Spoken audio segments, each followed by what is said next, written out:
Evet arkadaşlar, hoş geldiniz. Bugün The Talos Principle 2 oynuyoruz.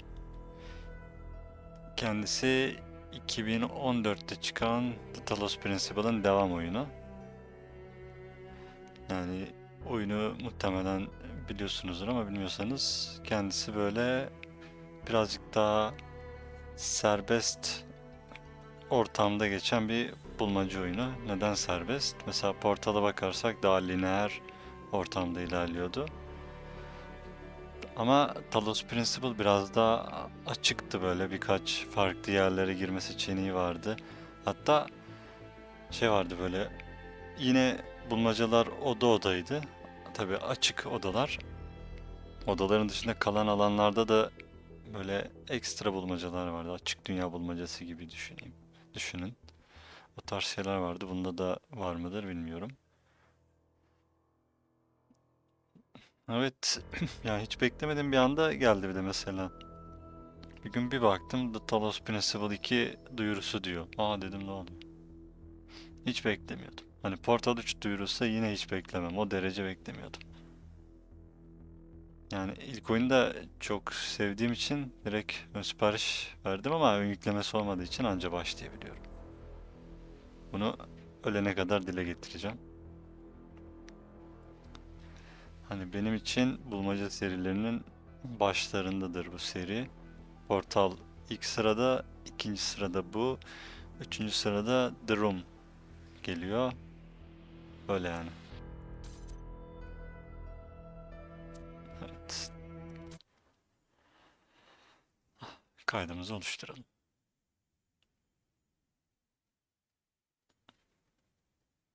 Hikayesi ne kadar ilk oyunla ilişkili hatırlamıyorum ama Nebilerin kendi ülkelerinde itibar olmaz. Evet, ayrıca oyunda gördüğünüz gibi Türkçe orijinal altyazısıyla geliyor.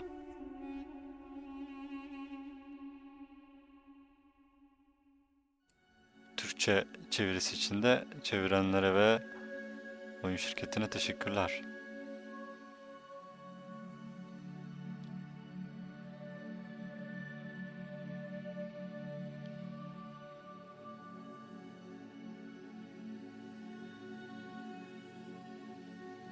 Evet, şu an bir simülasyondayız biz.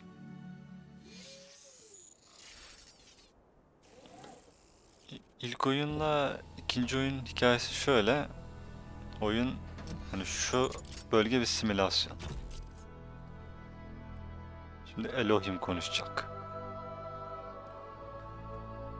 Behold, Bak, child, konuşuyor. you are risen from the dust, and you walk in my garden.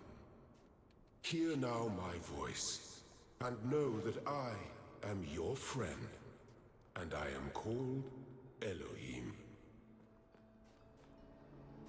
Giriş de aynı şey böyle. Topraktan doğdun, bahçemde uyandın. Oyunun biraz felsefik yönü de var. Bu direkt şeye gönderme.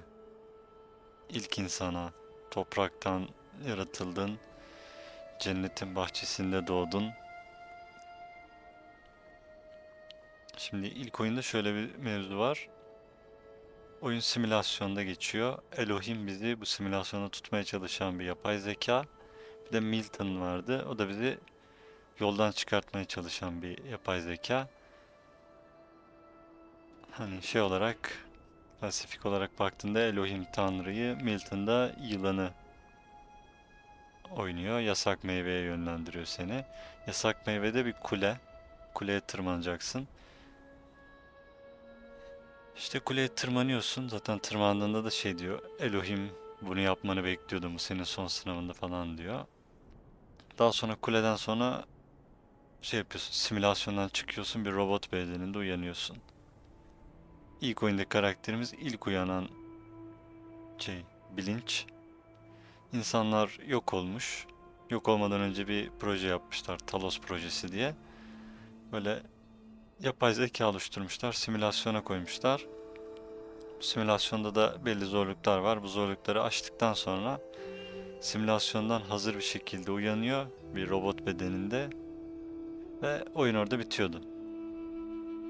İnsanların sonu gelmiş ama hayvanlar vardı. Mesela yanlış hatırlamıyorsam en sonunda da bir kedi vardı.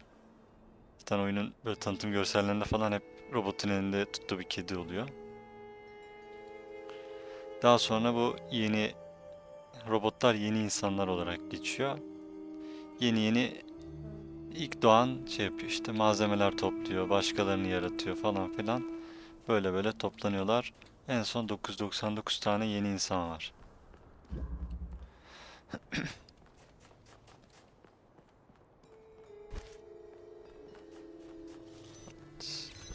Şu bozucu. Bunu koyuyoruz. Burayı bozuyoruz. Şu portaldaki bölüm sonraki şeylerine benziyor. Biz geçiyoruz ama malzemelerimiz geçmiyor.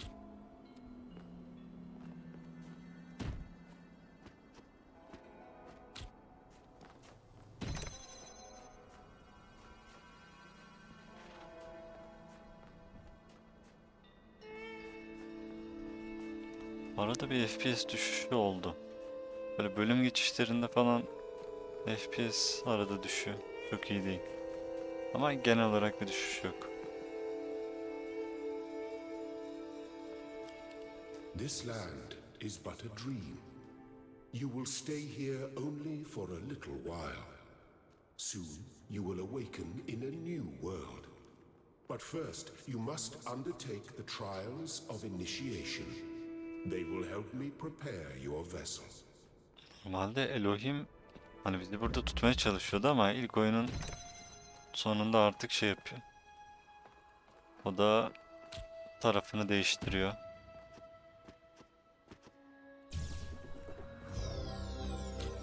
Well done, my child.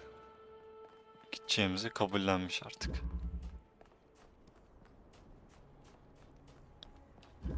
O yüzden diyalogları da bu şekilde, normalde hiç böyle destekleyici birisi değil.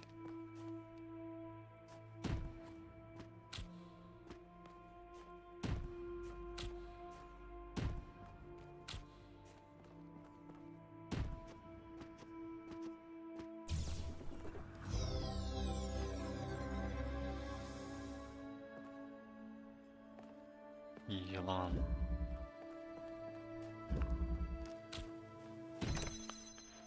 Bu bölümler demoda da vardı. O yüzden bir dakika. O yüzden dümdüz yürür gibi geçiyorum. Ama zaten demoda olmasa da demoda da dümdüz yürür gibi geçmiştim. The shapes you are collecting are not mere toys. They are symbols of the process by which our people were created. Bu topladığımız puzzle'larla da şey yapıyoruz. Oralara koyup bölgeleri açıyoruz. Burada da mesela sarıları toplayacağız. Sonra sarılar yok değil. Sarılarla bunu açacağız. Sonra sarıya girip kırmızı parçaları toplayıp bunu açacağız.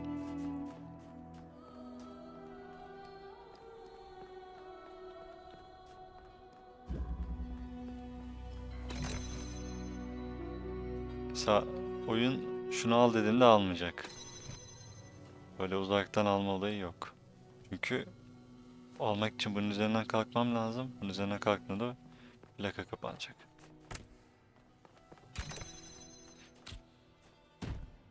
Öyle kolaycı bir fiziği yok. Mesela almaya tıkladığımda yanına gitti de aldı. Ama şuradan al dediğimde alıyor.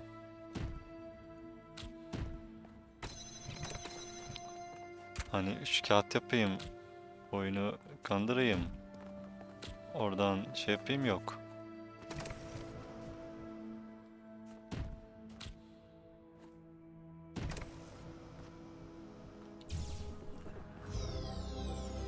Parkur.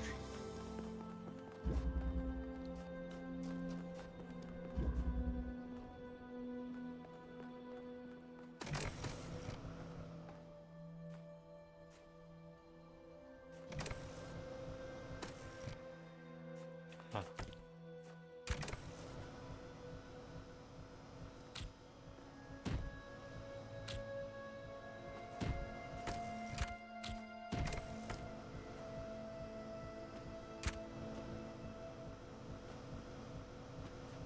Havada yürüyemiyoruz, tekrar yapacağız. Very good. Very good. Övgümüzü de aldık. Ha. Bak yandan giriyor gibi geldi ama girmiyormuş. Şimdi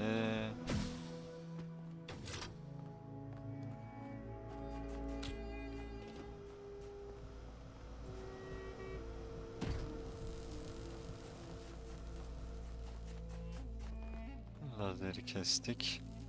Ha bu kadar. Ben de daha buralarda bir şeyler yapacağız mı diye bakınıyorum. Bir oynadı.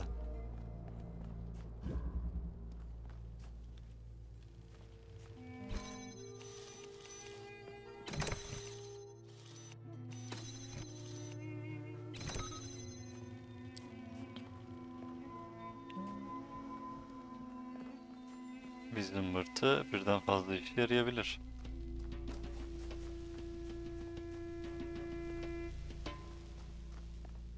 Ne kadar engelliyor?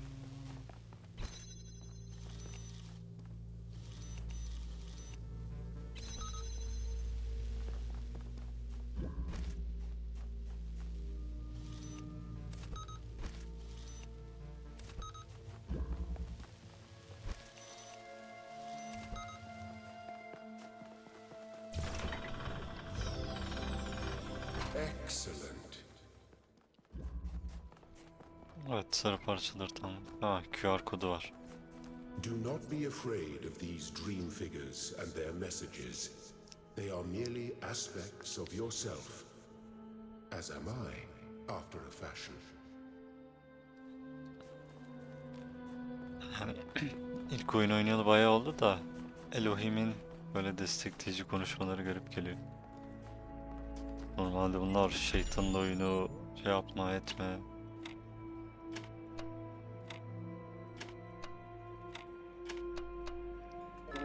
O QR kodunun altında da şey I am vardı. proud of all my children. Out of a world of ruins they have built a new Jerusalem.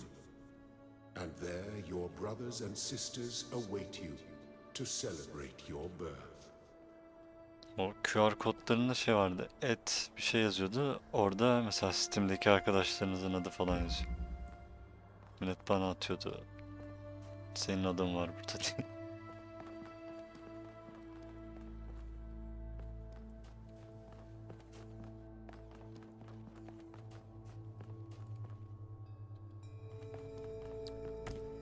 Evet, ışık bulmacamız.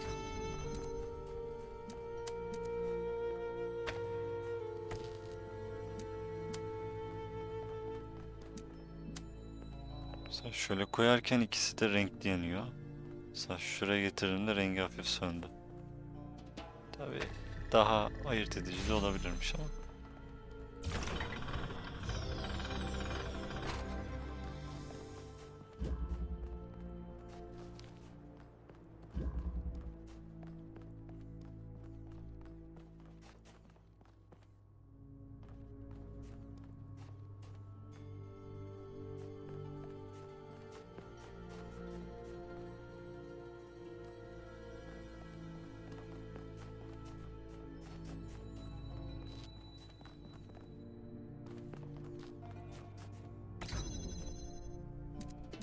You may linger in my garden for as long as you wish. But remember, my child, that the new world awaits you, and this place is only a dream.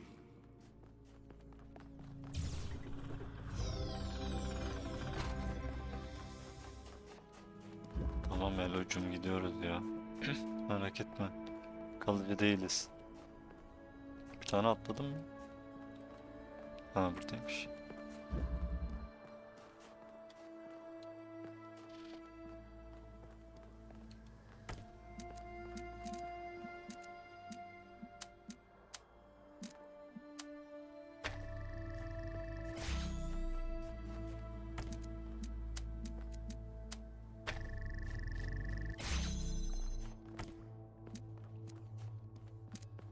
Şincik. Nasıl yapacağız?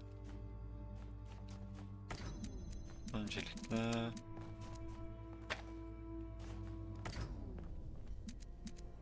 Bunlara ihtiyacımız yok. Seni böyle yapalım.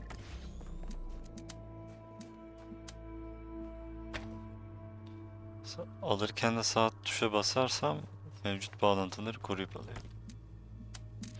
İlk oyunda var mıydı hatırlamıyorum ama yoktuysa güzel yenilik. Vardıysa ilk oyuna güzel bir artı.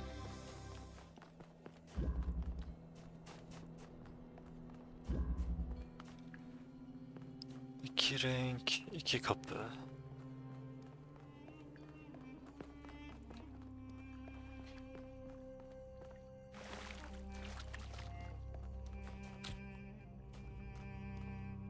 Seni bir alalım.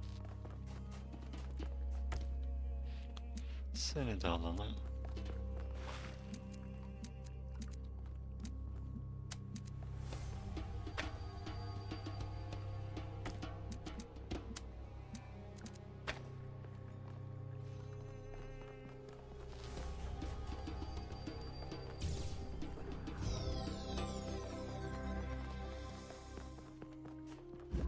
Buralar tutorial olduğu için kolay. Yani oyun çok da kolaymış, bu neymiş böyle diye düşünmeyin.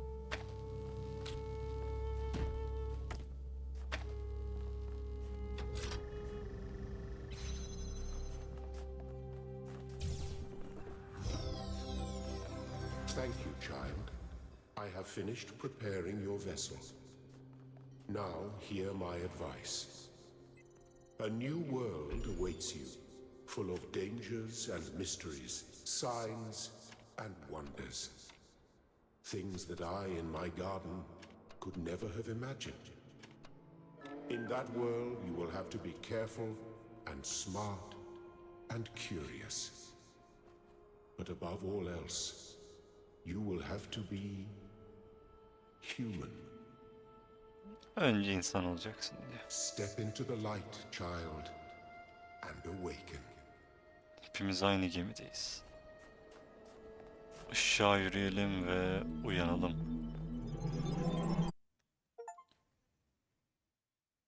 Kalibrasyon sürecini tamamla. Başarım geldi. Bu kalibrasyonmuş. Middle of some calibrations.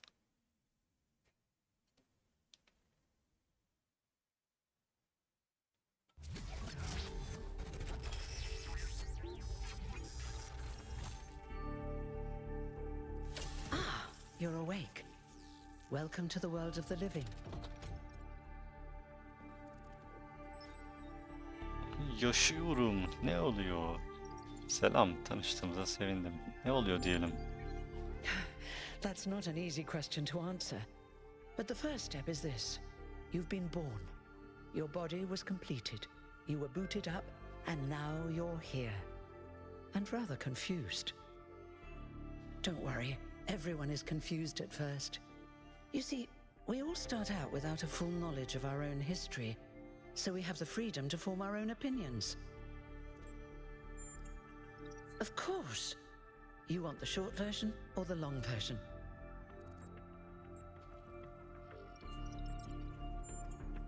All right, you asked for it.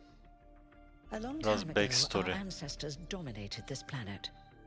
We call ourselves human like they did, but they were organic. They built an advanced technological civilization, but unfortunately their impact on the ecosphere caused changes in the climate, and an extremely contagious virus was released from the permafrost. That's something our historians still debate. Why weren't they more prepared? Why did they invest so many resources into making war and so few into useful Ha, research? cevaplayın bakayım It's bunu. hard to understand. Biz de anlayamıyoruz. But no matter the reason, in the end, they simply ran out of time.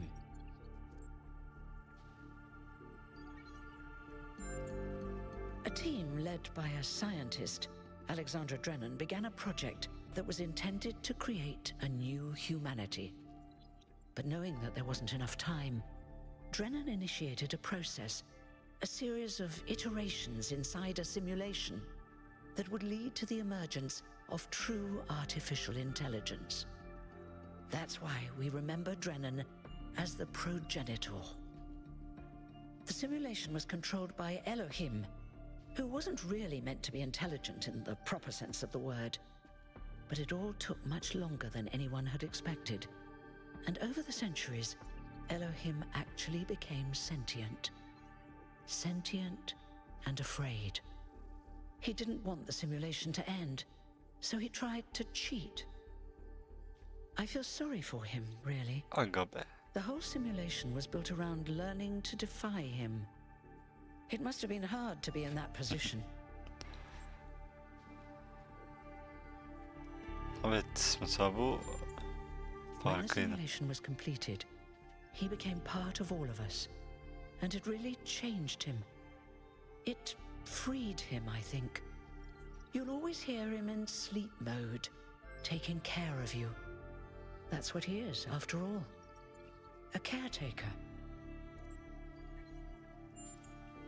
Yes, there was Milton, the intelligence in charge of the archive, a project initiated by Arkady Chernyshevsky, which was meant to collect all of humankind's knowledge.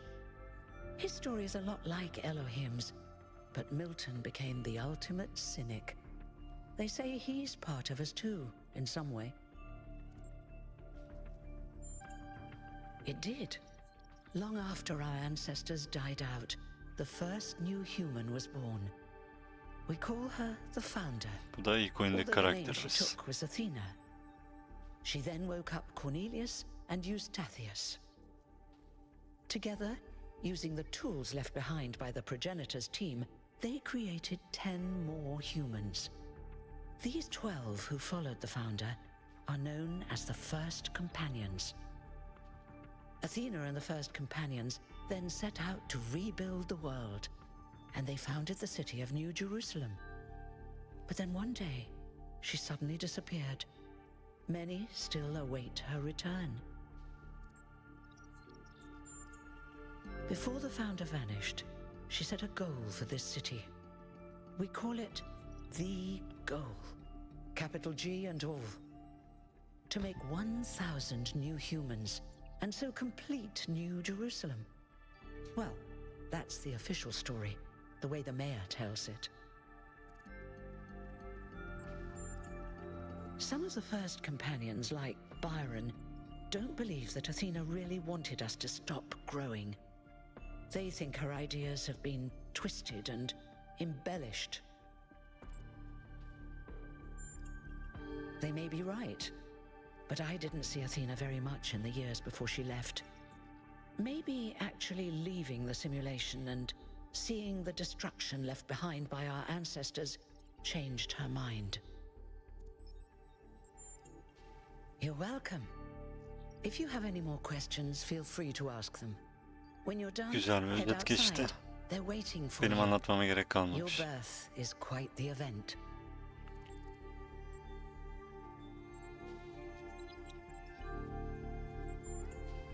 You've only just been born, and already you step right into a major controversy. The goal, as most people understand it, was fulfilled the moment you were born. Now New Jerusalem is complete, and we can live in balance, without damaging the world like our ancestors did. That's the orthodox view, I suppose, but there are many who disagree. You'll have to figure out where you stand for yourself. Oh, one more thing. Like all citizens of New Jerusalem, you have access to the interface, which you can use to read the news, chat to your fellow citizens, and so on. It's a crucial tool, and modular too. You can easily add new functions. Just don't subscribe to too many newsletters at once. Yok yok yapmayız.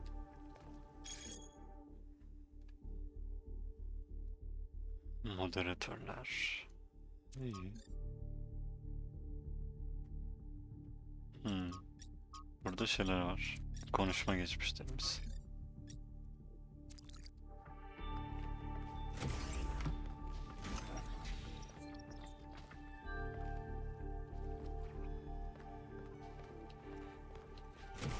Evet, biz şeyiz. 1000. Yeni insanız ve şu anlık bizden sonra kimse gelmeyecek.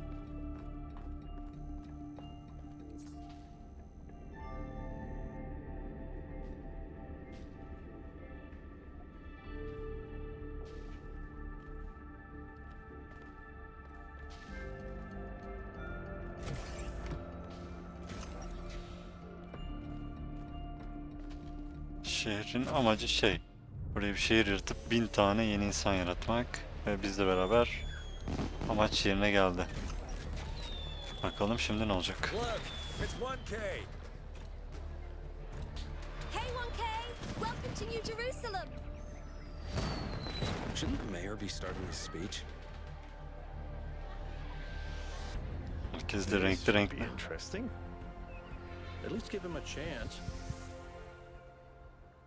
Dear citizens of New Jerusalem, many years ago, when the founder stepped forth from the simulation, this was a land of ruins. Our ancestors, in their hubris, undermined the natural foundations on which their world had been built. Because of their arrogance, our species found itself on the brink of annihilation. The founder aimed to set us on a new course. You never even met the founder. Her vision was of a city, a new civilization that would know its limits. It would not repeat the mistakes of the past, nor impose its will on this earth. To that end, she set the great goal we have been striving towards. 1,000 new humans. And today we have... Oh dear, what's that? Oo, bu da nesi?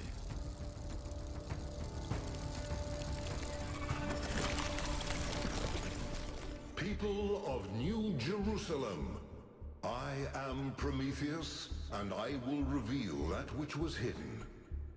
The flame has awoken and summons you. Who is brave enough to answer its call? We await you upon our island where... Curse you, Pandora. You will not chain me again. Alamendeki şey galiba. Zincirli. Cesur yeni dünya. Bir şeyler oluyor ama ne oluyor?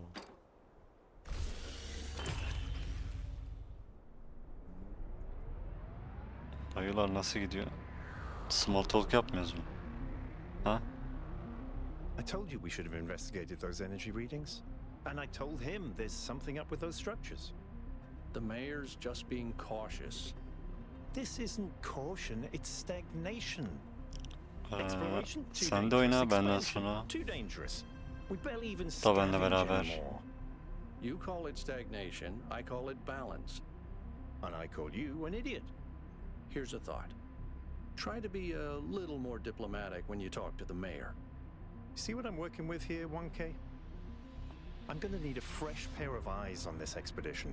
Someone who hasn't spent several centuries hearing about the goal and the founder and all that nonsense. If you're up for an adventure, meet us at the conference room.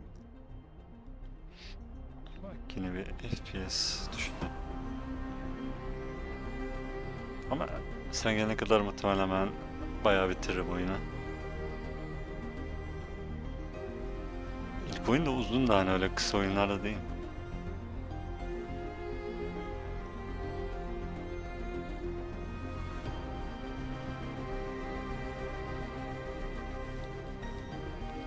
Bagacım beni politik şeylere sokmayın. Bana bulmaca verin.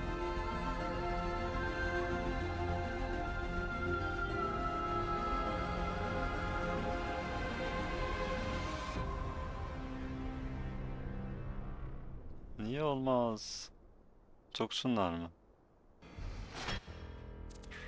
Gitmeden birazcık müzik sesi kısamayacağım da kısıkmış zaten.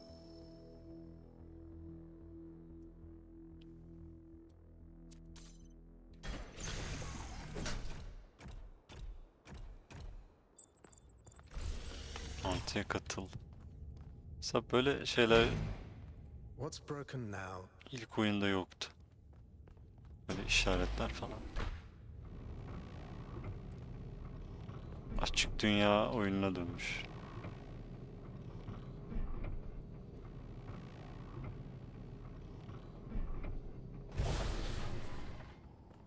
All right, listen up. I know you're all having fun down there, but the grid is overloaded again, so maybe you could switch off your personal consoles or your Öyle ama. lawnmowers or whatever the hell you've all decided to switch on all at once. I might not be around to babysit you for a while, and you don't want stuff breaking while Pellegrino's in charge, do you? That's it. That's it. Don't worry, 1K. I see you there in the elevator. I'll have you moving again in a jiffy. Great way to start life in the city, huh? Evet, kesinlikle. What the hell is a jiffy? These bloody language libraries.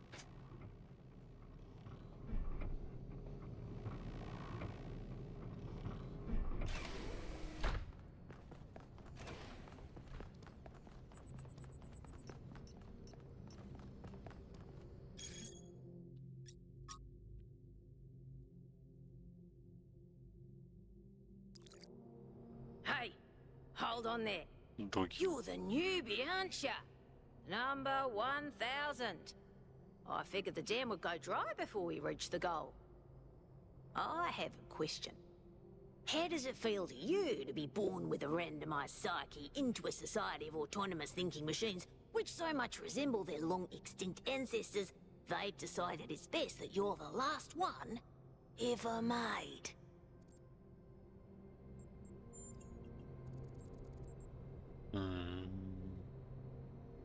Açım. Meraklıyım dostum ben. Why? Sana lan. Çünkü hayat biri.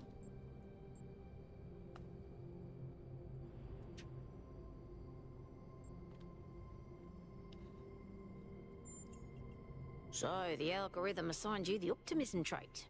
If only we could all be so lucky. Now listen. This Numarası meeting isn't 666. strictly happenstance. I have some friends. The kind of people who like to know what's going on with other people. They think you can help each other out. Of course you are. You know how to use the interface, right? I'll talk to my friends and see if I can't play matchmaker. And before you go, a word of advice. Not everything around here is how it appears. Evet, Dogi'den şey mi olur ya? Böyle bizi yoldan çıkartmaya çalışacak bir karaktere benziyor ama. Aa, dur bakalım. Ne konuşuyorlar?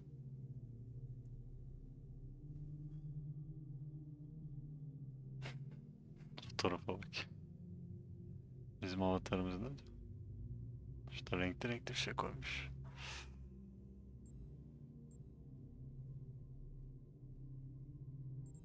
Kurucudan bir işaret miydi?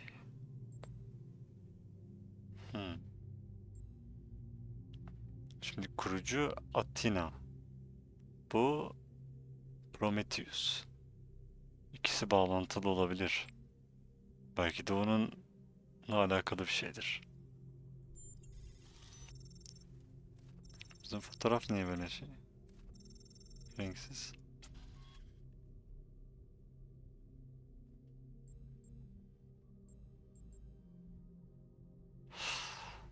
Bilmecedir dostum. Bilmece çözmek bizim işimiz. Aynen öyle. Sevdim seni Dıkıla.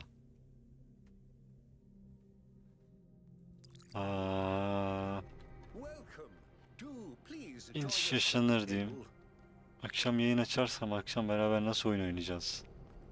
Vatika bunu düşünsün. I would like to preface this meeting by saying I told you something would happen sooner or later and you didn't listen to me. And here we are. If we could focus on the issue at hand. The issue at hand is not this one thing, Bayrını but this sevdim. entire attitude that's taken hold. The world doesn't cease to exist when you stick your head in the sand, Herman. Or under a dome, as it were. Let's not get sidetracked. We're here to solve this puzzle, not to discuss philosophy. İşte bu. Ben buraya bunun için geldim. Of course. I'm sorry you've been dragged into this.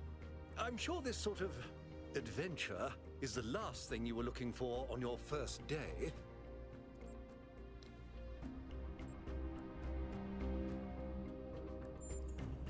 Very well. Yakut, if you would. All right, here we go. Nice to Yakut. meet you, by the way, 1K. We first became aware of the site designated TTP2 during a scouting Talos expedition about Principle. 6 months ago. It's a large island with a Ya da remarkably rich project. geography, and it looks like there are several artificial structures of some kind.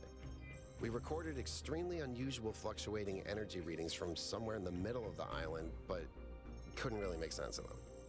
I wanted to go and have a closer look, but the decision was made that it was too far and not relevant to the goal. Now it looks like whatever's on that island has reached out to us instead, in the form of that projection.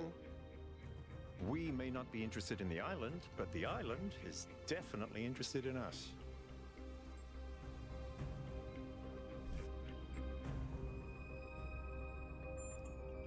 I don't share your enthusiasm for the unexpected, but Byron has been requesting an expedition for some time now. And at this point, I'm forced to agree. Bu da yeni it's Elohim oldu. necessary. I agree. Then it's settled. The expedition is approved. Byron, you will be in charge. Al will be your second in command to ensure a balanced approach. You'll take Melville and Yakut as you requested, and if 1K wants to join you, that's fine by me. Şimdi bunu dersem ne oluyor? Oyun bitiyor mu? Excellent. Oh, this is going to be fun. Come meet us out on the landing pad when you're ready. Before you set out so hastily, do consider exploring the city first. It is your home, after all. That's a good idea. Have a look around. See what you make of the place.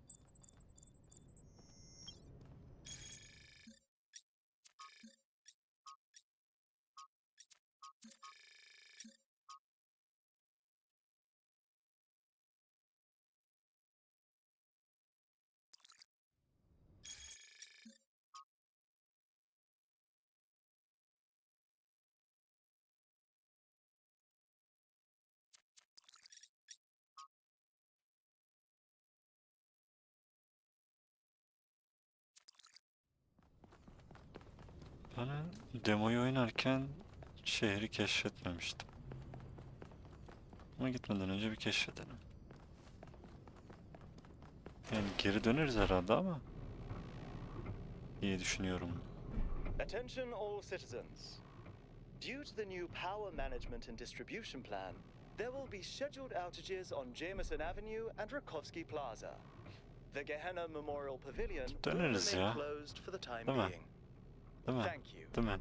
And may the founder be with you. May the founder be with you. O da güzelmiş.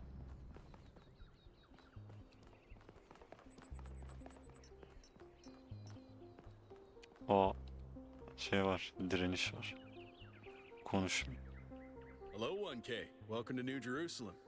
I know you've just had a big moment with the apparition at the dam and all that, but can I have a second of your time? Tabii ki. Ne çok iyi duruyor. I'm collecting signatures to call for a public referendum on the city's energy crisis. Sorun ne dostum? Currently, the city runs on hydroelectric power from the dam, plus a handful of geriatric generators and some unreliable solar panels, none of which is enough to even cover our basic needs. And if anything fails, we'll be on the brink of extinction in a matter of days. Evet, We katılıyorum. need to investigate new sources of reliable baseline power. We need to invest time and resources into functional, real-world solutions that serve human needs. Nükleer mi? Evet, Şehir çok iyi. Biraz daha gezelim bakalım. Neden seçim değildir falan. Oh, an election would be good too, but I believe that we need more direct democratic control over the affairs of the city.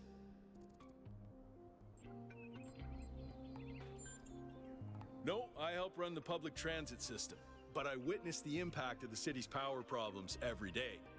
We can't just wish them away. Byron's been advocating exploring that island for some time, and obviously he's right. Something very strange is going on there, and it's going to start affecting us.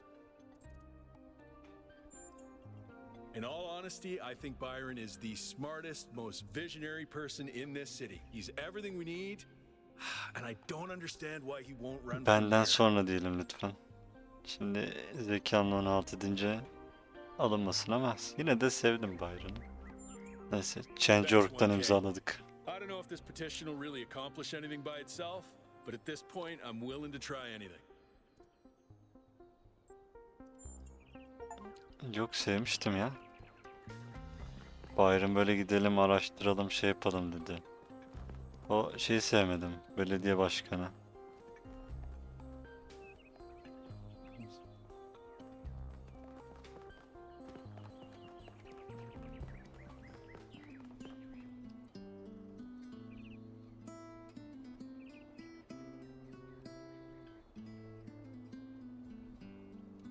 %12'ye bak, ambulans renginde giymiş. Honored to meet you.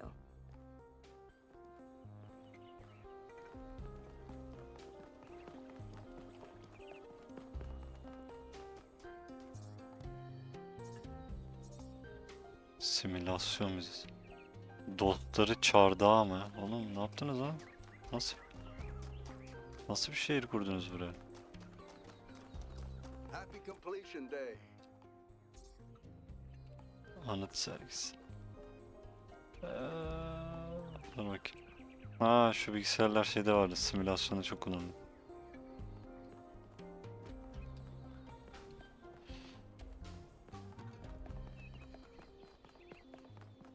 Yalnız ortam da güzelmiş böyle. Cıvıl cıvıl kuşlar ötüyor. Da dostlar çağırdı ama. Nasılsınız dostlar? Speculating on the meaning of this Prometheus figure is premature until we can agree on its nature. You already have a theory. I know it's beyond any projection technology I'm aware of. If it wasn't us, it must be alien.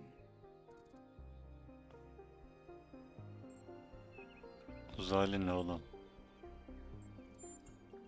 Just because you haven't seen them doesn't mean they aren't there. Let's not get ahead of ourselves. Aynen. 1K. Ah yes, uzaylılar. Waiting Now in we've dark achieved the goal, space. fresh perspectives like yours will be increasingly hard to come by. I'd love to get a quote from you for this evening's newsletter. Speculation aside, 1K, is there anything we can know for sure about this Prometheus?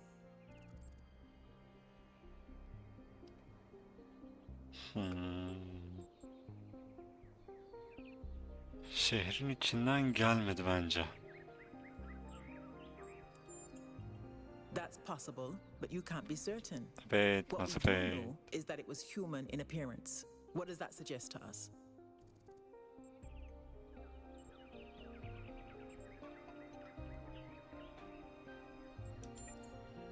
I tend to agree. The apparition also directed us to an island outside the city. What can we assume from that?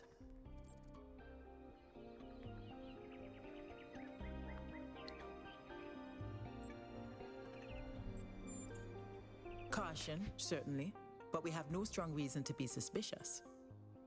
I believe whatever is at that location may provide the evidence we need. I'm also sure that we lack the knowledge ourselves to create a projection of such clarity and magnitude.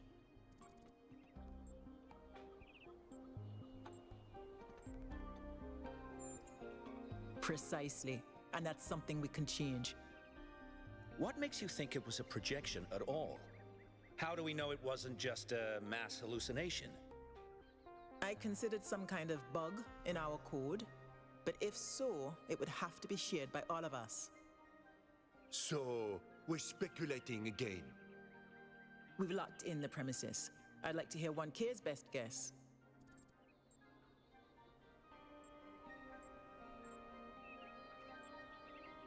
Ben biri.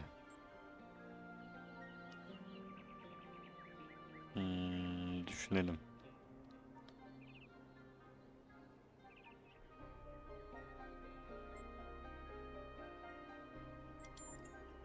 You're hardly engaging in the spirit of the debate, 1K, but no matter. The answers will reveal themselves in time.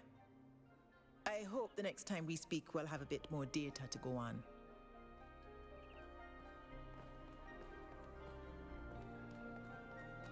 Evet, dostlar çardağında muhabbetimizi May yaptık. the founder be with you. May the Father of Understanding guide you brother.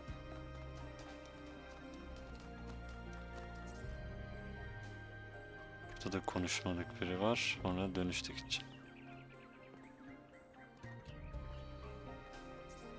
Simülasyon müzesi. Çirkin yaratık. Kit David şey değil mi lan? Aktör Anderson.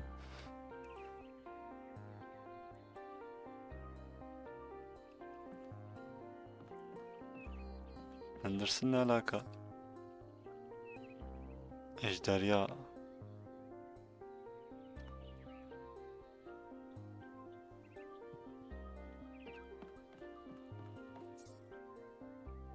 Sırt tanrısı Horus.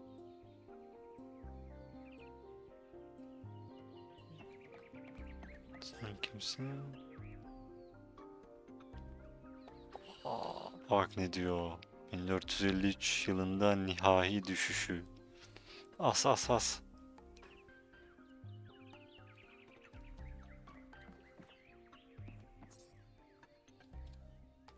Çoban. Evet, Rick and Morty'de de President.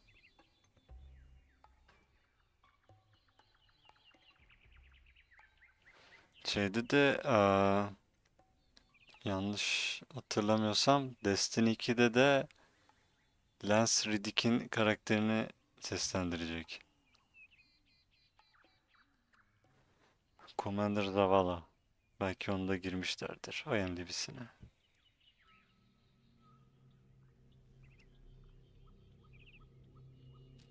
Çoban Shepherd.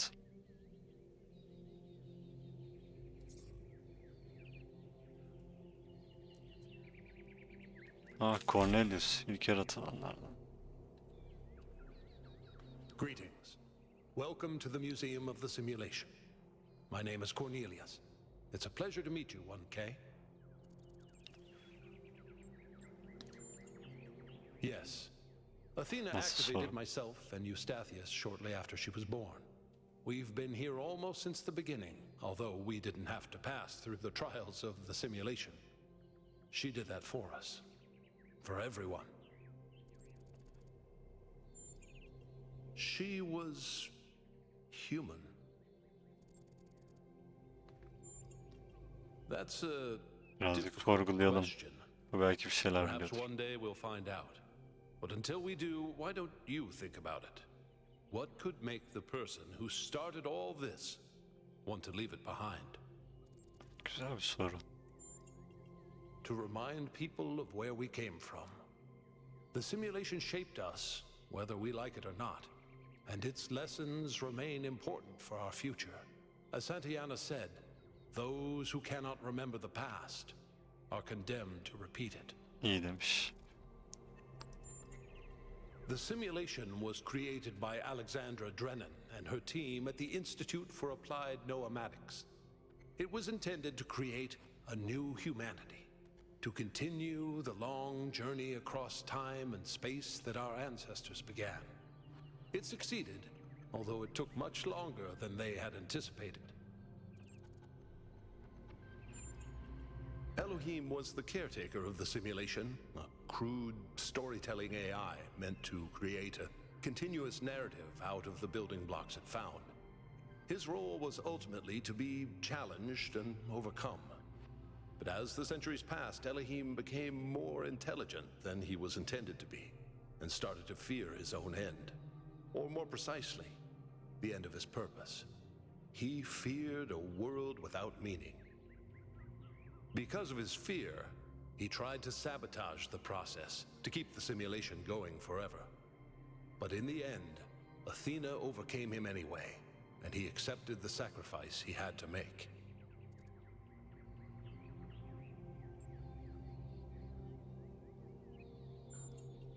That's right. We all do. He's part of our operating system now, and as long as we exist, he will always have a purpose. The MLA, or Milton Library Assistant, was another simple AI meant to be in charge of the archive. He, too, grew beyond his original programming, although he ultimately embraced a more cynical view of the world. He and Elohim formed a sort of dialectical binary that Athena had to overcome. No one really knows. Some believe that he was uploaded to the gold disk and that he's the reason we're just as flawed as our ancestors. Others believe Athena destroyed him. I believe he was uploaded, but I don't know whether it was because Athena chose to upload him or because he was already too entangled with the process not to be uploaded. Although Athena and I were very close, we didn't talk very much about that part of her life. She preferred to focus on the future. Evet, bulmacalar. Puzzles were a key feature of the simulation, based on Alexandra Drennan's belief that intelligence is closely related to play. Our puzzles here in the museum are replicas of those in the simulation, and although they are not quite as grand, I do think they are charming in their own way. Oo, bir de bulmaca varmış. As the name suggests, the archive scholars study the archive, a repository of all ancient human knowledge. Some of them also study what remains of the simulation, trying to extract more information about the process that created us. Me? No. My brother, Eustathius, used to occupy that position, but these days he's retired. Rand is in charge of the archive scholars now. You can find him in the room to the left of the next hall. He's an interesting thinker, but I would suggest taking some of his ideas with a grain of salt. Gehenna was a community created inside a prison in the simulation, where Elohim would exile those minds he considered a threat to the process. In the last moments of the simulation, he repented of his sins and had the prisoners freed to become part of the gold disk. Some small part of them may survive inside you.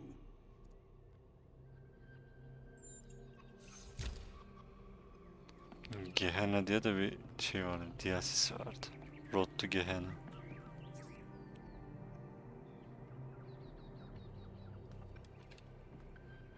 O Companion küp.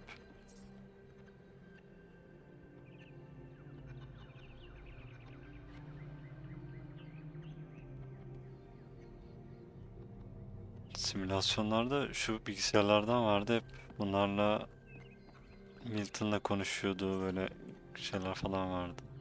Diyaloglar.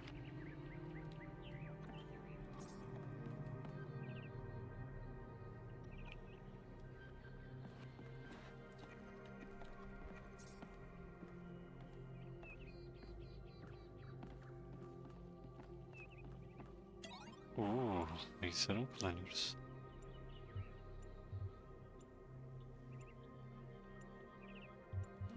Oha, şey mi var? Text based RPG mi oluyor artık, ne oluyor?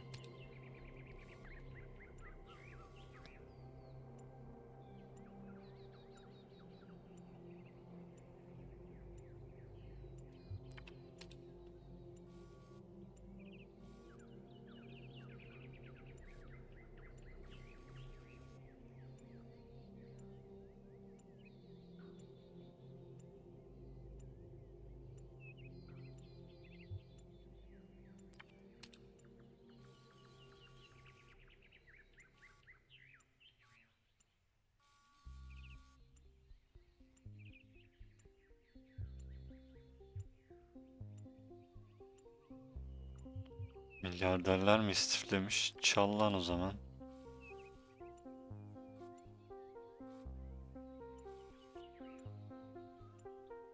$4 milyara mı ulaştı? Araştır.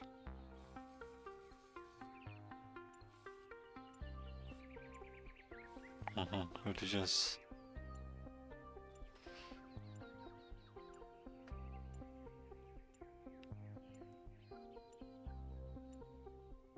Çekirgeleri yiyelim.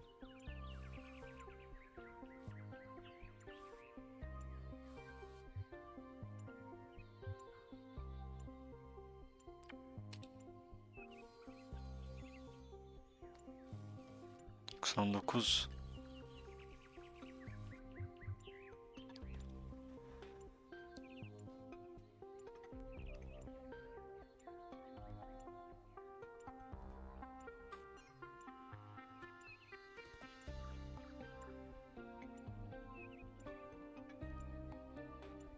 No. Karakters.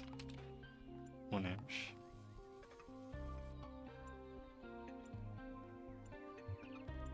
I'm sorry.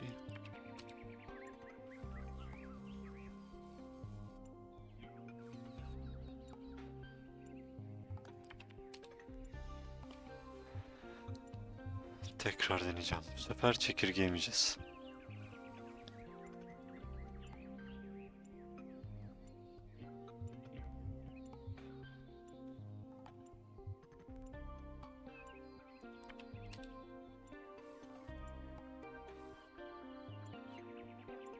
Ailen artık aç. Atılım için çabala ne oluyor acaba?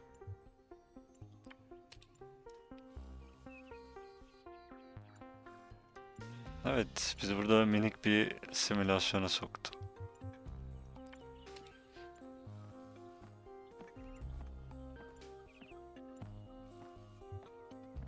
Böyle text based bir oyun oynatıyor.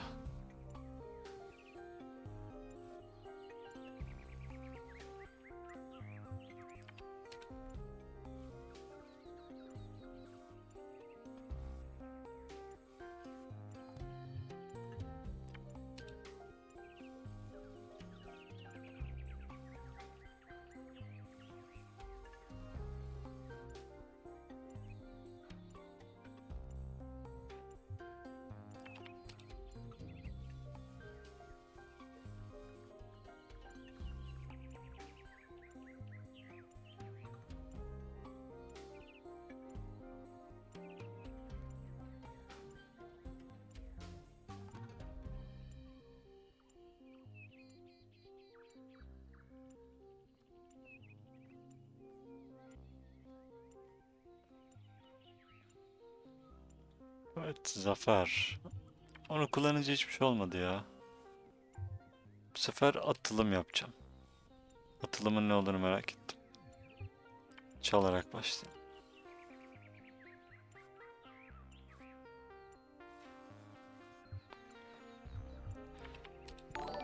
Atılım neymiş?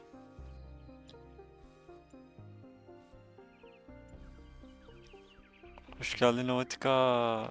Abonenin için teşekkürler. Evet, öyle dedim. Duyanlar duydu.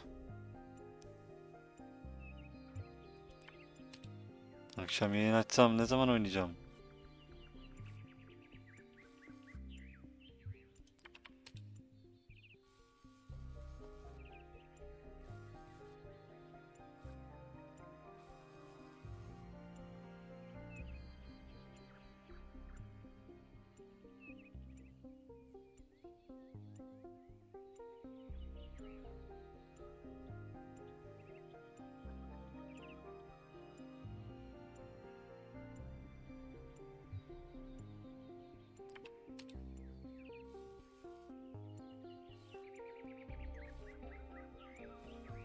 İnsanlığın son şansı. Atılıma bir adım daha gidiyoruz.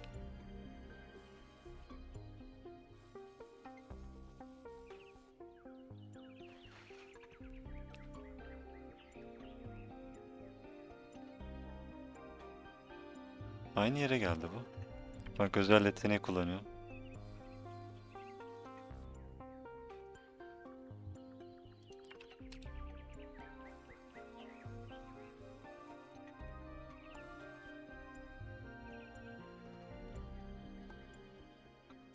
Yeter.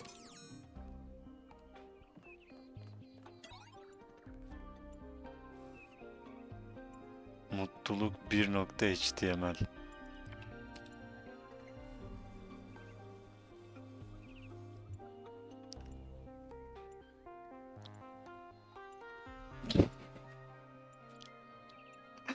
En beğenilen yorum bağırttı.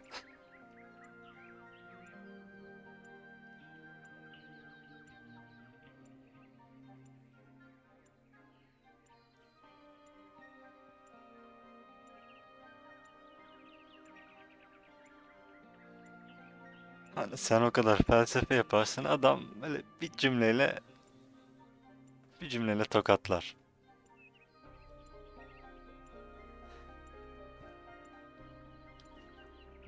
İzleyici dediğin boş bir kasedir evlat.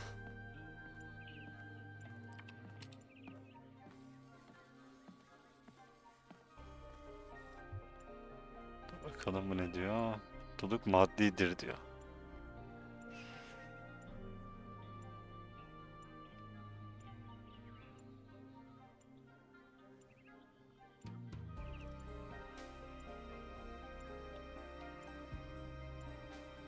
Ya bu da mantıklı bir soru. Ama öteki cevap daha güzeldi. Ben TFully 1789'cuyum.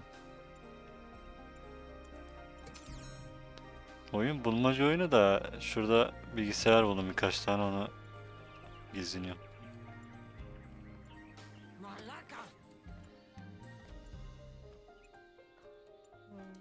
Yani doğru. Dizi için değil, kendim için. Zaten oynayacağım oyunu yeni için. Sonsuz büyüme.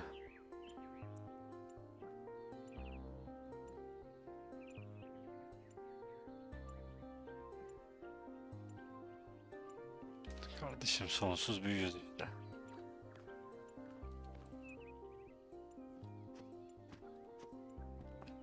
İlk gelen ödül için ilk geleceksin. Konuşalım bakalım Ayn Rand ile. Oh, just run the program on the center terminal over there, would you? Wait, you're not my assistant. Who are you? Of course, you're the new build. Number 1000. I suppose everyone's been treating you like royalty. This city's so obsessed with the numbers they forget what really matters. What do you want? Ne dedi Starfield'a? I'm one of the archive scholars. We run simulations to better understand the processes which define us. You probably wouldn't understand. Ben niye anlamıyorum lan? I apologize. I just meant you weren't even born yesterday. Ben de sana katılıyorum. Troubling, but tantalizing. We have no idea what motives lie behind this strange apparition. But whatever the case, I'm sure we'll do the right thing. You're a soon-to-be pawn in a political game over the future growth of this city. All that matters to me is whether or not you're of good character, a matter I'm actively pondering. The secret of how to lead a good life is encoded somewhere within us. My ambition is simple, to find it and share it. Teşekkür ederim. Bunu yazdım kenara. Hold on. Could you help me by going to that terminal in the middle there and running the program on it? Yaptım bile moruk. Well, that was your first taste of the simulation. You must have questions.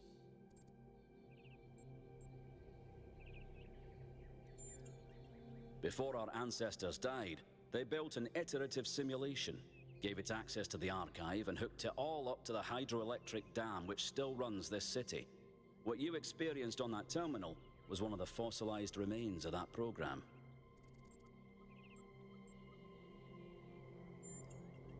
The goal was to create a new consciousness and thus propel humanity into a post-biological era. My life's work, a small sliver of our primordial ooze. It's a jumble of ancient data, or what it evolved into, and it's the source of almost everything we know. My appearance to you right now is part of the simulation. The lands and puzzles in our dreams are part of the simulation. It's the veil through which we see the world. Many of the artifacts we study have no clear origin. We can't know whether our ancestors created them long before the simulation existed, or if they're just a product of our shared subconscious. Then I have some questions for you. Sor Your bakayım. experience of the program, how did it feel?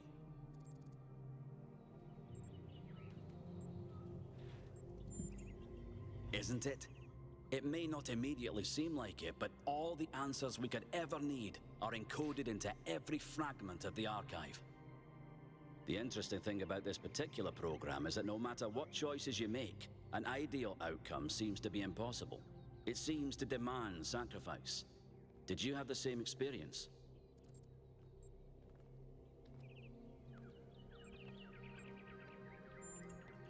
I admire your dedication.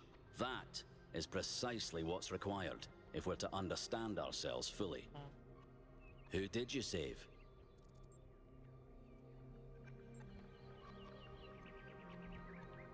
Hepsini kurtardım. As I expected. A skeptic would say this artifact existed simply to condemn us with the impossibility of ethical choice. No matter what moral laws we follow, people suffer and die, so what's the point? But that cannot be correct.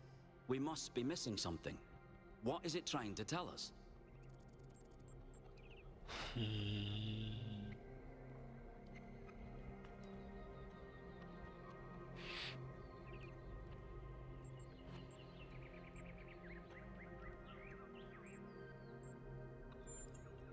It's a popular view, and I can't tell you how much I disagree with you. The complexity of the simulation, indeed of life itself, puts most people off from even trying to understand it. But look a little closer. You feel inside yourself the truth of what is good and evil. Biological hominids had dreams manifested by their subconscious, which they tried to interpret and even to navigate with lucidity. We have the simulation. If we can realize our potential to understand it, we can realize our potential as a species. Thank you for bringing this additional data. I must return to my research. I wish you well on your inwards journey.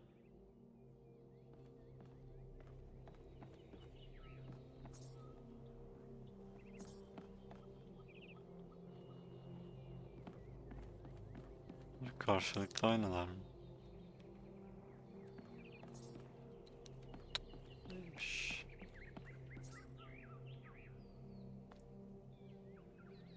Şu an bunları zaten kullanıyoruz biz ya.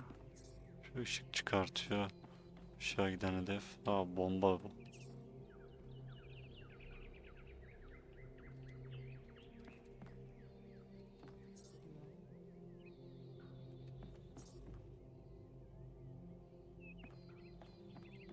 Neymiş?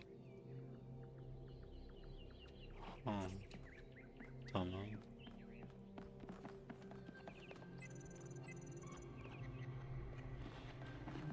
Burada Tetris'ler var. Oraya da geliriz. Üf, daha büyük bir salon. Buradan da bir yerlere gidiyor. Tamam, burası geldiğim yer. Sola baktım, o zaman Tetris'e gidelim. Şöyle başlayalım.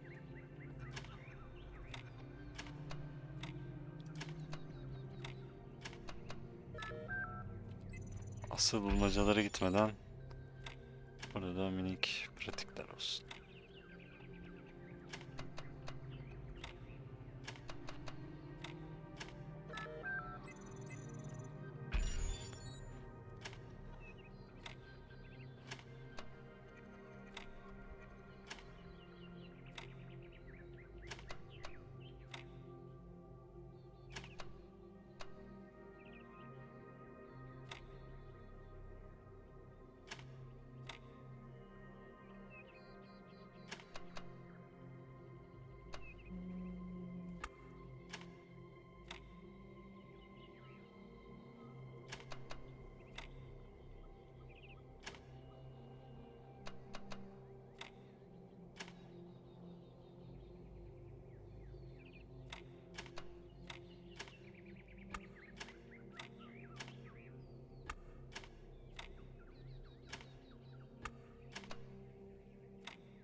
Random sıkarak bir yere kadar gelebildik.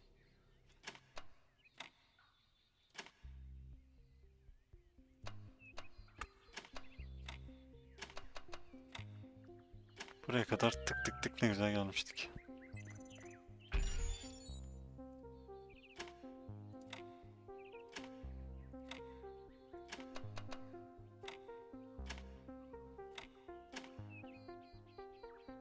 Oo, şimdi kalmadı.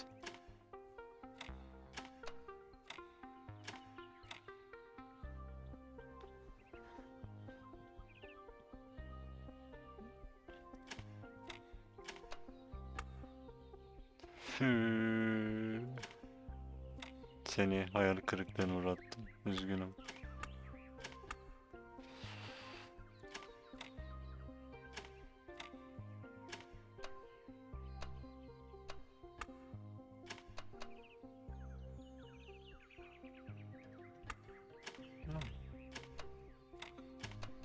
Aa, ters kaldı. Ama güzel bir öneriydi. Teşekkür ederim.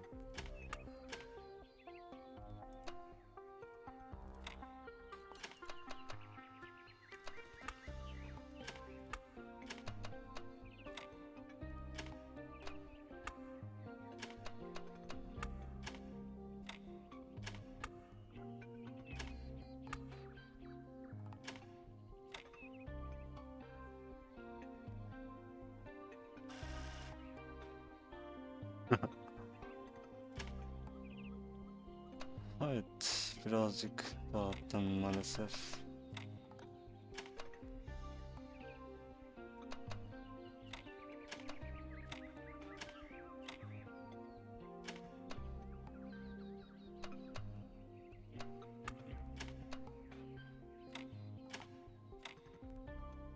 Şunu şöyle...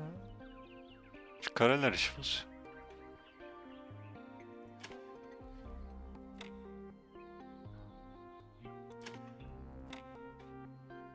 Şöyle atsak...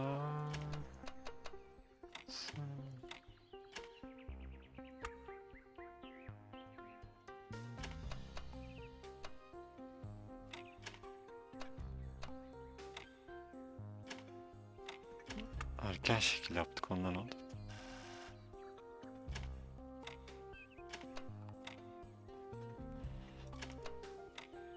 Biraz daha dengeli dağıtalım.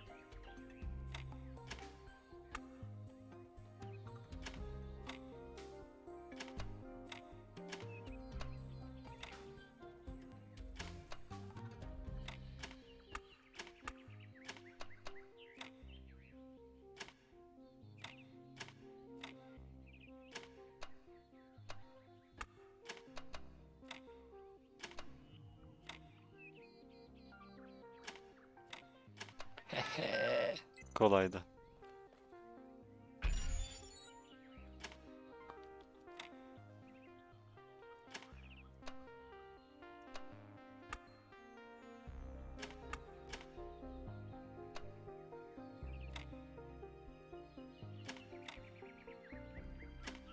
First try. Diğer yönlü şey yok mu?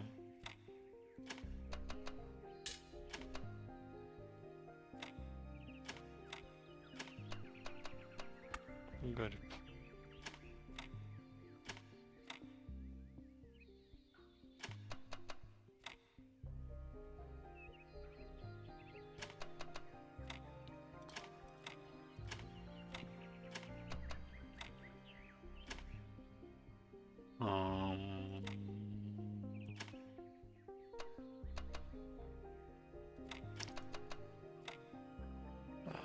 Kapatmıyorlar.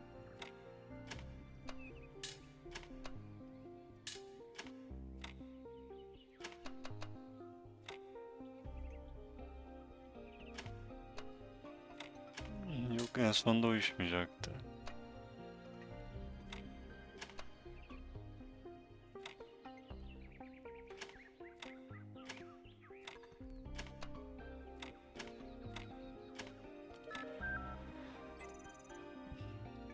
Sen diyene kadar bozmuş oluyor.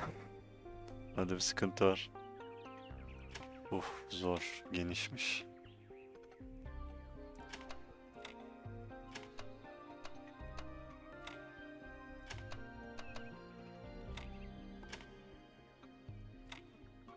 Ama gecikme var, sen diyene kadar bozuluyor.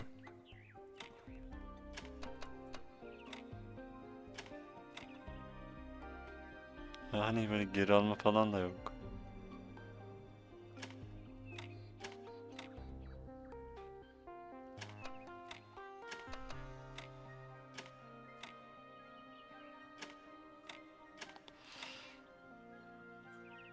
Şimdi...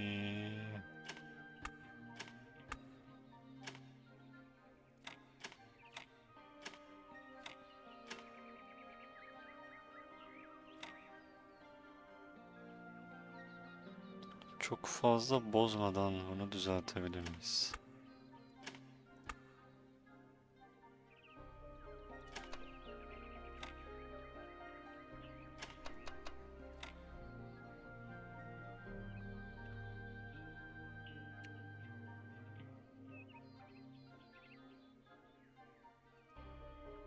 Alt üste kareleri geri mi taşı? Alt üste kareleri geri taşı.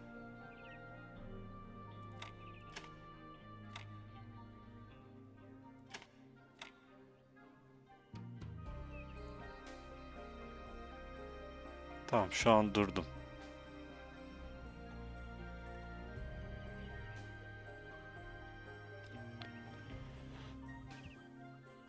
Alttaki kareyi geri çek. Çektim.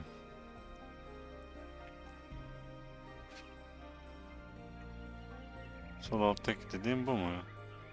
Bu diye düşünüyorum, yoksa şu mu?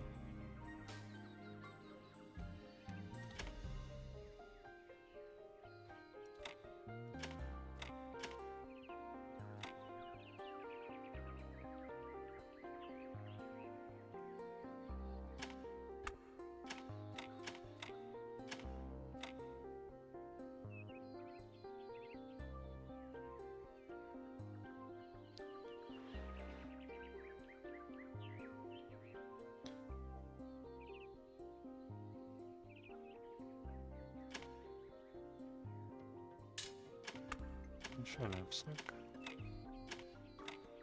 Yine uzun lazım.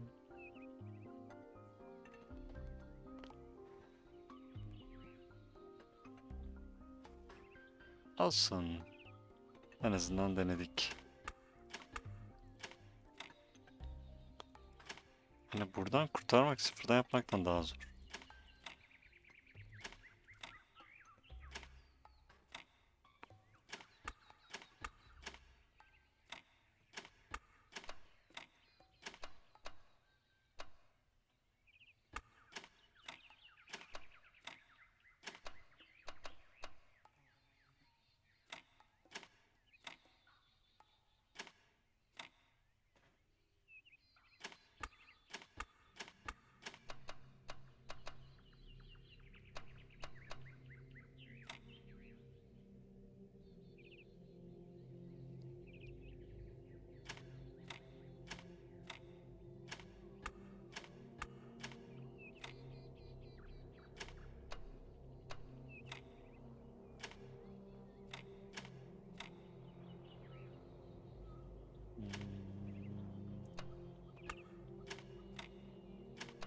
Şunun tersi yok mu ya?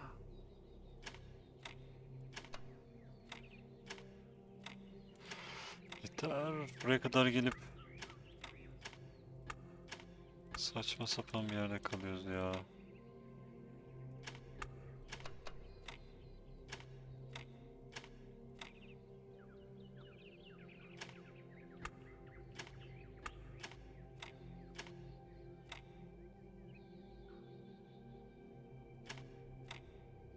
Evet, sonuncu hep bozuk. Oyun bozuk.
Bir dakika, niye olmadı bu?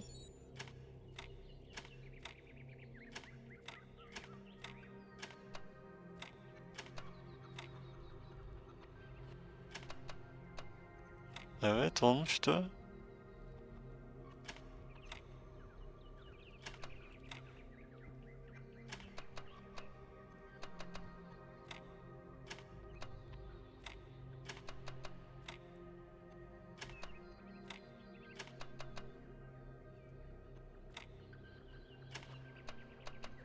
Nedense saymadı.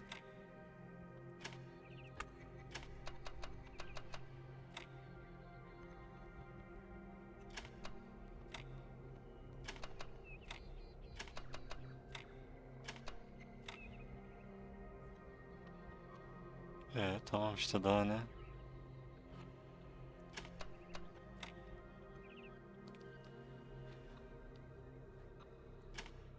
Daha ne?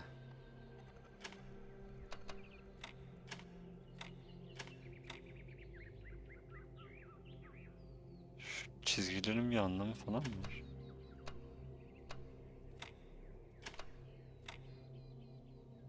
Öyle saçma bir şey olmaz.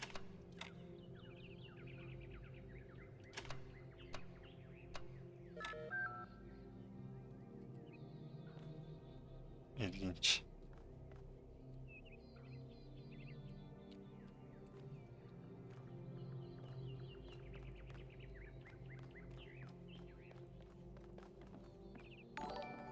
Hepsini yaptık, bir başarım da gelmedi.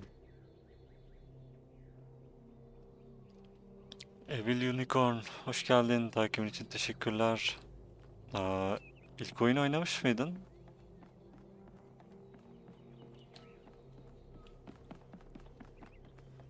Hani öncelikle buna göre.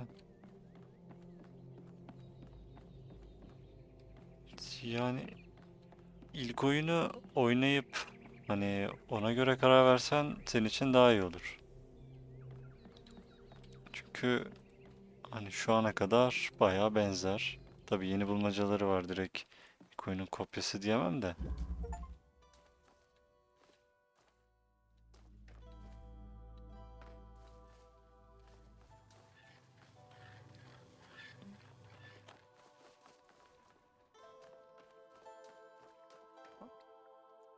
İlk oyun da aslında aynı fiyat ya, ona da zam yaptılar. Bundle'la da uyguna geliyor. Ben de mesela ilk oyun vardı. Bundle'ı aldığım için ve ilk oyuna sahip olduğum için bu daha ucuza gelmişti. Bir de çıkış indirimi vardı, o da yeni bitti. Normalde geçen güne kadar indirim vardı.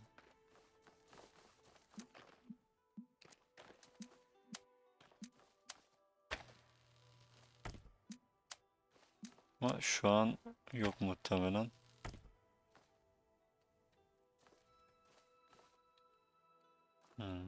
Sen burayı görmüyorsun.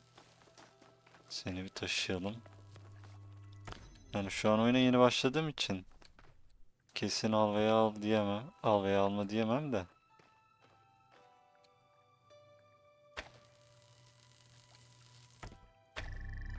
Ben seriyi sevdiğim için direkt aldım.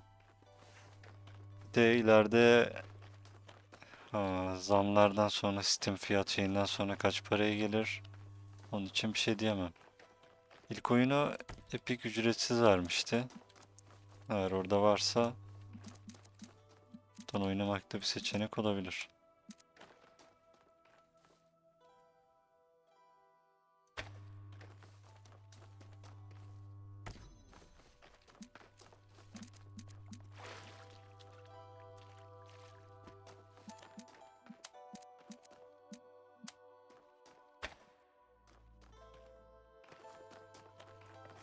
Orası kapandı.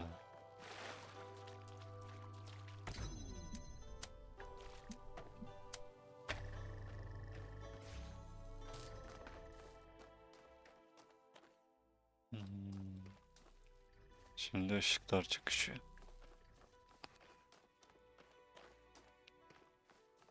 Bakalım seni nereden geçirebilirim?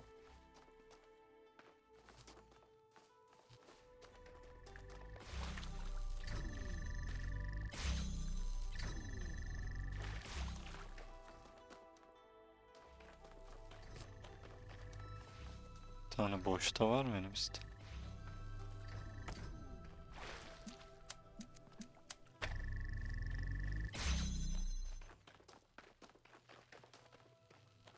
Sanırım bir tane daha olması lazım ya onu geçirebilmem için. Bu da bir yükselti.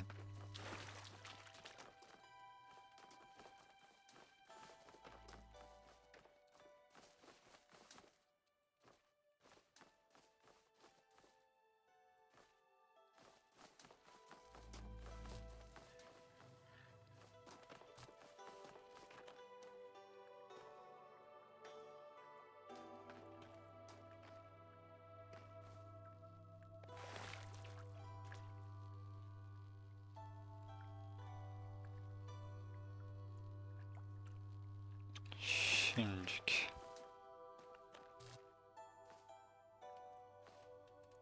Maviyi şuradan şöyle alsam. Kırmızıyı direkt buradan alabilirim. Tamam.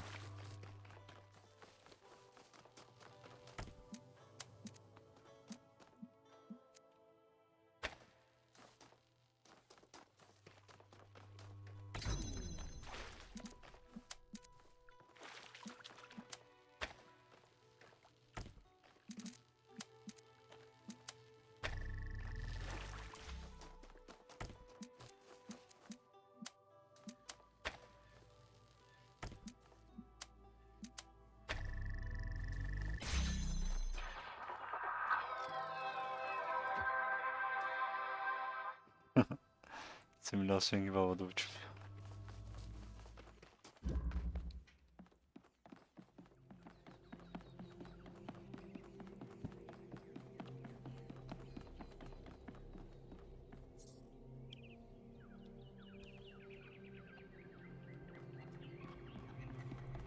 Kurucu yolculuğuna burada başladı.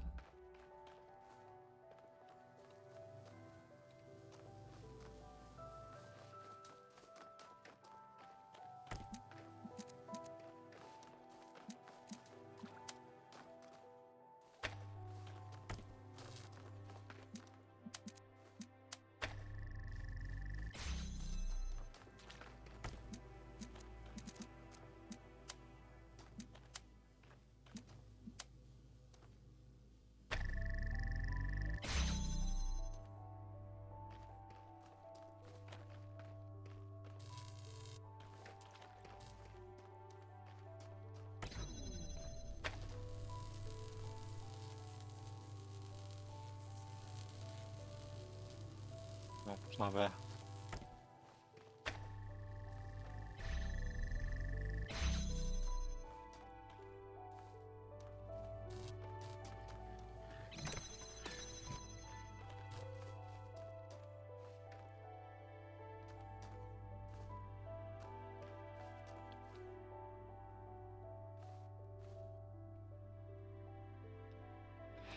Şimdi seni alsam bu sefer orası olmayacak.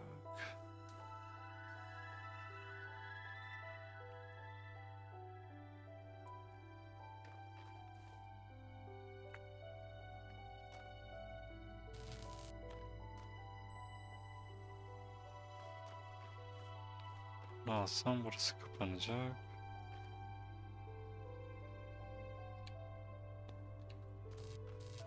Yok mu bir tane daha? Şimdi düşünelim.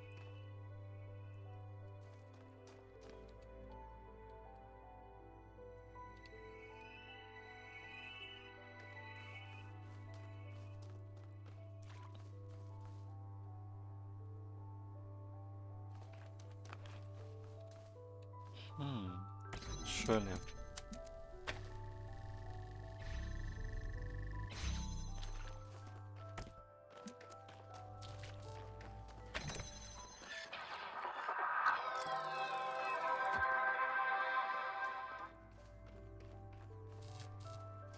Hop, bunu da hallettik. Şimdi müzenin son kısmı. Daha da bir şey kalmadı.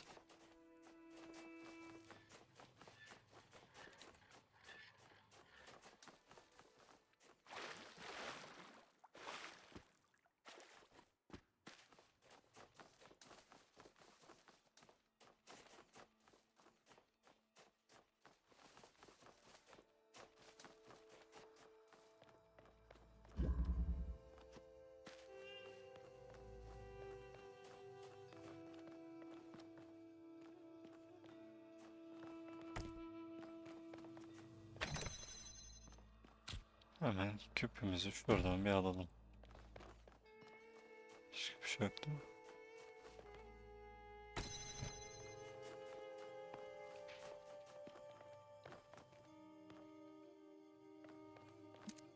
Sende bir yükselti olacak.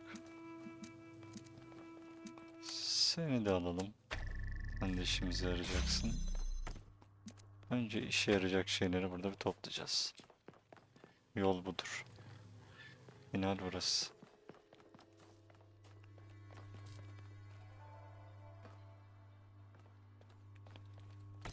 Seni bu mu çalıştırıyor? Evet. Bu info önemli.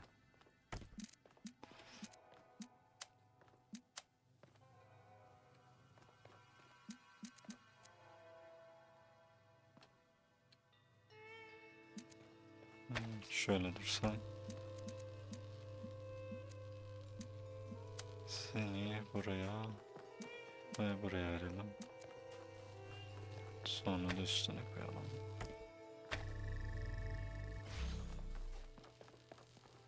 Ha, kurtarmadı.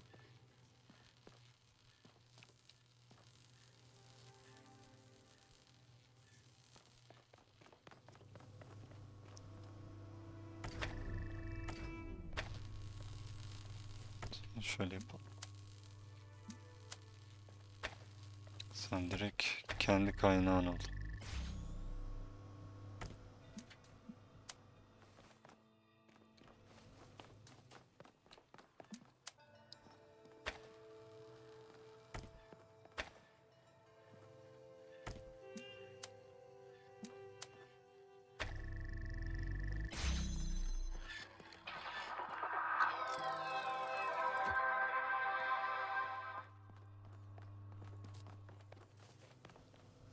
Sanırım müzede yapılacak her şeyi yaptık.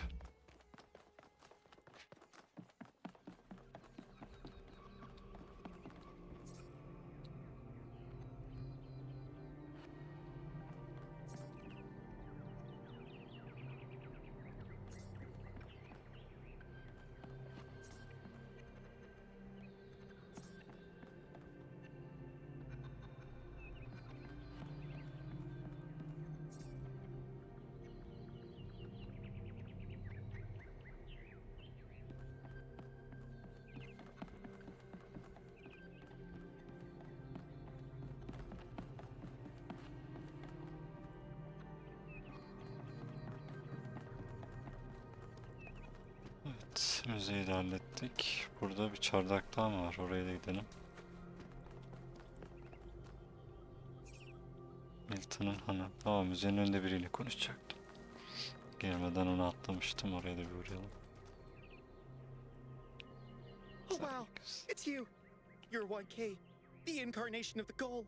Man, this is exciting. This is more exciting than I fanımız thought it var. would be. How are you? What does it feel like? Do you know where the founder is? Do you know who Prometheus is? Lan ben Can nereden you tell me bileyim? what to do with my life? Hop hop, tek tek gel. Sorry, it's just such an honor to meet you, you know? Hey, can I have your digital signature? I have the mayor, Rand, Linux, Kaneda, and all of the first companions. Except Yemo and Sarabai, of course. Benden uzak dur ucube. Thank you. Hey, can I ask you a question? Just one question, I promise. Hadi sor. I used to make the prefab wall parts that we used to build living quarters. Got good at it too. But now that the goal is complete, I don't know what to do with myself. So I asked the wisest people in town. The mayor told me I should do whatever the city needs most. Helga said I should do whatever makes me happy. I think that's what she meant anyway. And Cornelius told me I need to figure out who and what I'm invested in. You're the culmination of the founder's will. Tell me, what should I do?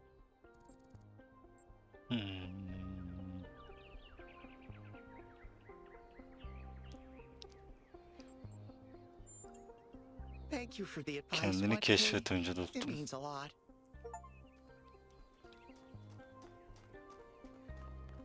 En büyük hayranın diye başarım geldi. Happy Completion Day. Sana da.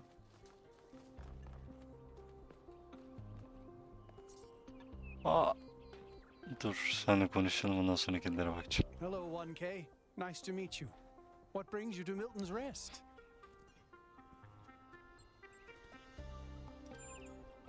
It's funny how common that trait is. Aa, hepimiz At kedi mi first, I thought seviyoruz it might yoksa? have been an error in the simulation, but it looks like it was the same for our ancestors. Can you believe that there used to be hundreds of millions of cats on the planet? And people used to make videos of them and share them with the rest of humanity? Must have been incredible. I wonder if they appreciated how good they had it. Bilmiyorlar, bilmiyorlar. I do. Aa, Her name kedisi is varmış. Patricia. Ben de kedi istiyorum. She's very beautiful and very specific in her preferences. She loves sunshine and sitting on people's heads. And she has a psychotic hatred of flies. I don't mean that she tries to catch them like a normal cat. I mean she is furious at the mere fact of their existence.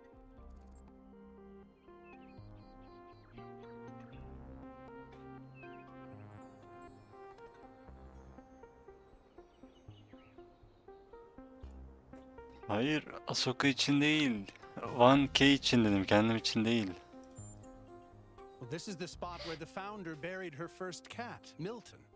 She found Milton just after she woke up, and he lived with her and the first companions for almost 20 years. They say she was heartbroken when he died and swore that one day she would find the means to extend the lifespans of biological organisms. Yoksa bunun için mi gitti? Probably, but we haven't really tried. It's not really considered part of the goal, you know. So, unfortunately, our cats still die pretty quickly. No. You fall in love with them, they become a part of your life, and then they're gone. No. That's why we built this place, to remember them. Hayır. Uzatmalıyız dostum. I agree, but Hayır, bat yok. It's not how Uzatacağız. things work Sus, around here. sen bilmiyorsun. Bana kedilerden bahset. they're incredibly odd creatures. I've had many, and no two are alike. They have strange habits, they do unexpected things, they have zero respect for anyone. They're the weirdos of the animal kingdom, basically. And despite that, or maybe because of it, they end up running your life.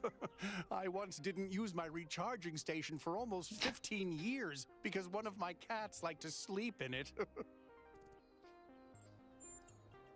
I think the most amazing fact about cats is that they self-domesticated, which is another way of saying that they're not properly domesticated at all. They just showed up one day and decided to start living with our ancestors. Then, after our ancestors died, they went back to living in the wild, and when we showed up, they moved right back into our homes. Dogs, meanwhile, turned back into wolves. They needed to change to survive.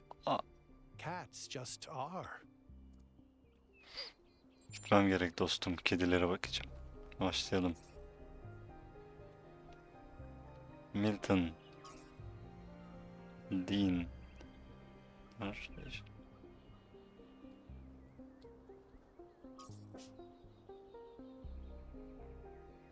No.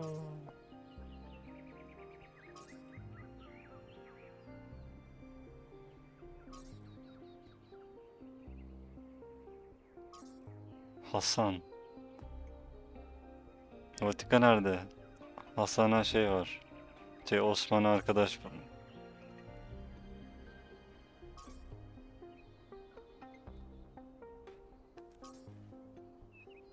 Tipe bak. Bunlar belki de oyuncuların ölen kedileri. Kedim yoksa tank mı? Tipe bak. Şu siyah kedilerin turuncu göz halkası çok güzel oluyor. Kedi Bey.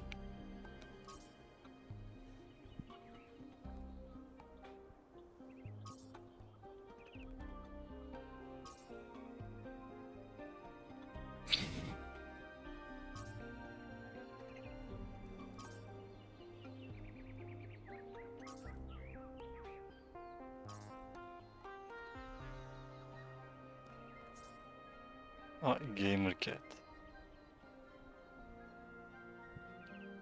Şeytanın ta kendisi. Şarkı mı söylüyor? Oha.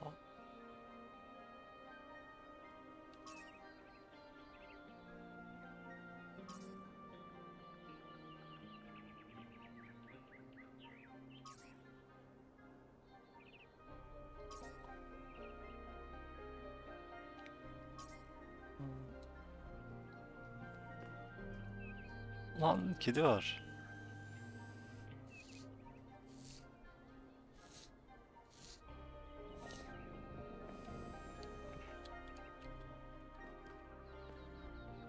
Evet arkadaşlar, Game of the Year belli oldu. Rüyaların yok edicisi veya uykuların.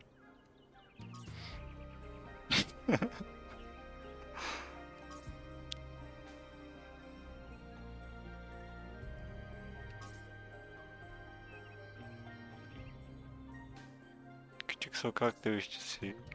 Sosis. Bak, insanlar kedilerine yiyecek ismi koyuyor. Labne.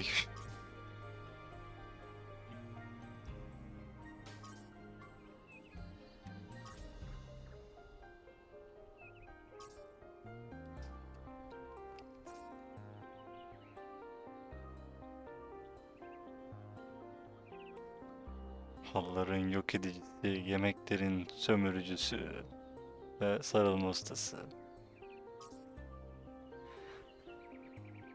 Biber mi?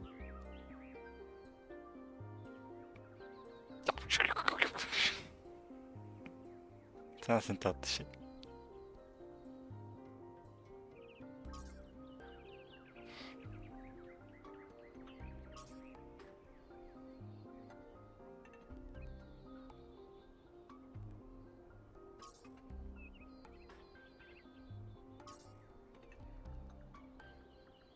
Yayıncıymış kedi.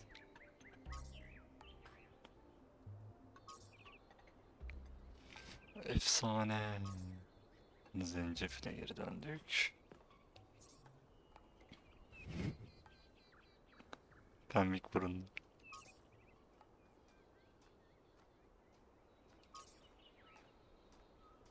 Tam bir kediydi. Bebi.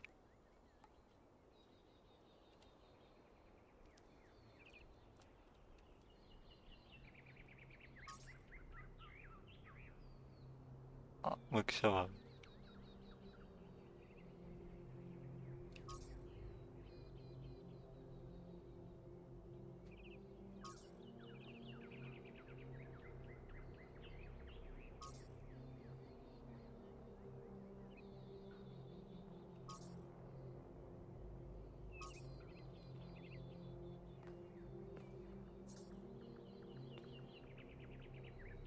Bir tane daha biz.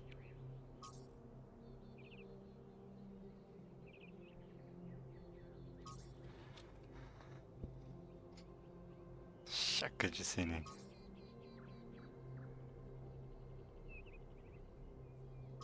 Evet, bizi. Koca kulaklı. Bak, bir tane fare suratlı bulduk.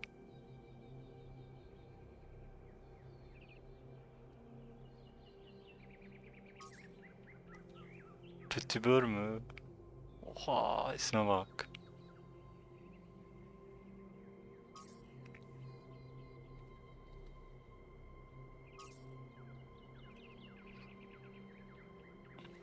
Evet, bizimki fare suratlı yine artık. Luna. Adı Luna'dır, Tuna nehri gibi kokar. His name is Luna, smells like tuna gibi bir şey. Bunlar tam avcı gibi duruyor.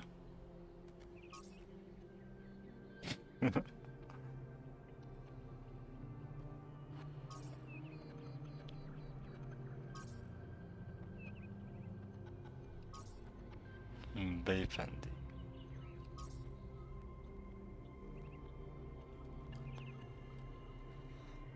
Tam bir divaydın. Sen ya, dünyanın en iyi sihirli sosisi.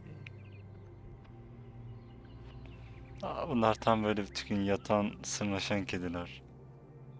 Böyle bir enerji aldım. Vibe aldım. Lane!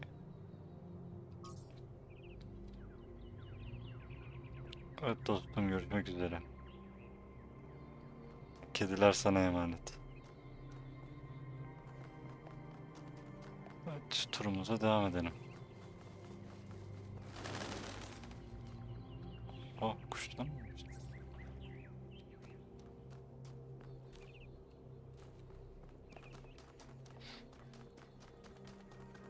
Burada ne var? Arkeolojik bahçeler. Hey. Hey, what's up?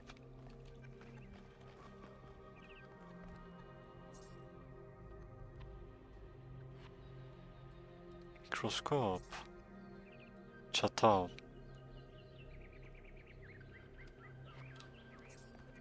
Kitap. Talos Principle.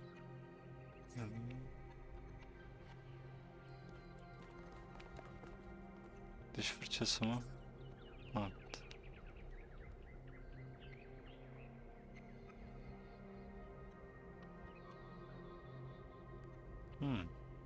İlginç bir bakış açısı. Oo, Glock. Glock. Deagle. Eski insan mermi silahıydı.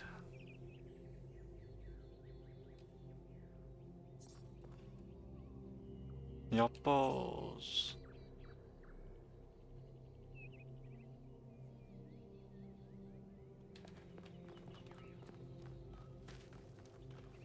Nasıl gidiyor dostlar?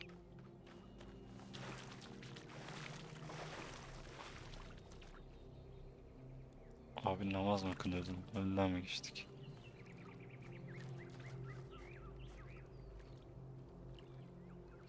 Thunder bless you, friend.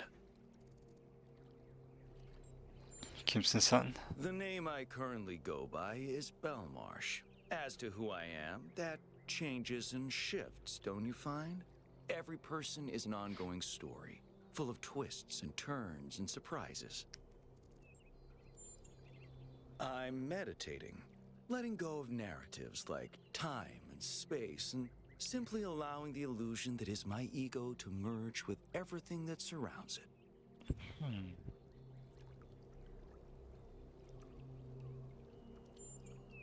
It's not unity, but the absence of division. There was never a self or an other in the first place. Yes, I did, but I'm not particularly perturbed by it. Events occur, my friend, that's all. At the end of the day, we are all one. You are the founder, and so am I, and Prometheus is just another story we're telling ourselves. Anladım abi. Ben seni rahatsız etmeyeyim.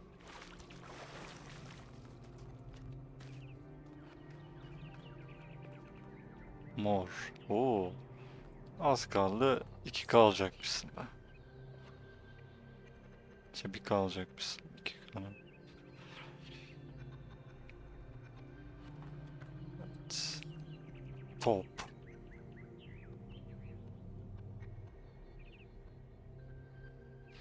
Futbol glory mi? Hiç FIFA'dan PES'ten bahsetmiyor. Hey para senin. Dude, it's you. Güzelmiş. You're 1K. So nice to meet you, dude. I saw you on the completion day stream. Hey, have you checked out all this ancient stuff? Kanka nedir? Dude is an old human word that means an excellent person. And I like to use it because I think we should all be excellent to each other. Tamam kanka. Yeah, dude. I thought this voice pack could give me a bit of confidence, help me stand out, you know? But I'm not sure it's working. I'm almost as new as you are. I'm 998, so I've only been around for a year or so. I'm still trying to get the hang of this. It's pretty cool though, right? Bir yıl I mean, olmuş. existence. It's totally gnarly.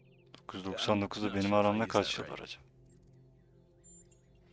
I'm sure the founder knew what she was doing. I mean, our ancestors did sort of mess up, right? So we should probably take it easy with the expanding and stuff. Plus, did you see that trippy sky projection thing? That was some freaky stuff, man. Just seems safer man. to stay in the city. For sure, dude. I mean, when I woke up, I just had a chat with Neith, and that was overwhelming enough. You got the welcoming committee, and then the giant talking man in the sky? Whoa. Evet, biraz mevzulu girdik. Honestly, based on everything I know of ancient human culture, I think he's a ghost. I don't know, dude. If ghosts don't exist, why did they make so many movies about them? Çok mantıklı bir soru. They're pretty neat, huh? My favorite is that thing called a toilet. Our ancestors had to use it like 3 times a day to do a memory dump, and if they didn't, they freaking exploded. Imagine having to deal with that sort of Tam olarak anxiety all the öyle değil time. ama. Bummer, huh? Right, before you go, dude, maybe you can help me? I'm Tabii not sure I kanka. should keep this voice pack. What do you think? You're 1K, you're special. I'm happy to go with whatever you recommend. All right, excellent. Kalsın Thanks, kanka, dude. bence iyi olmuş.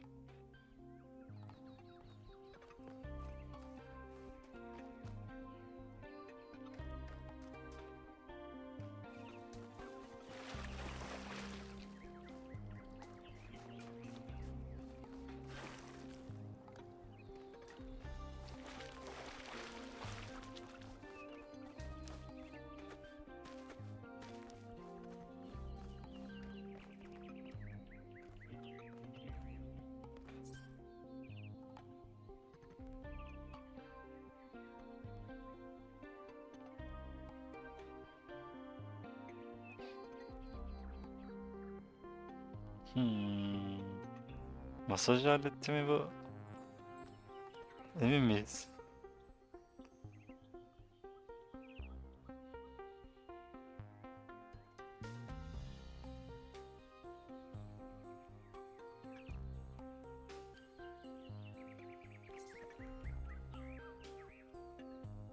Bana da öyle geldi.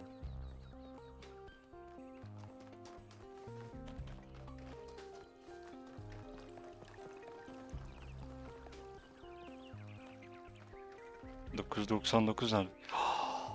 Kitty.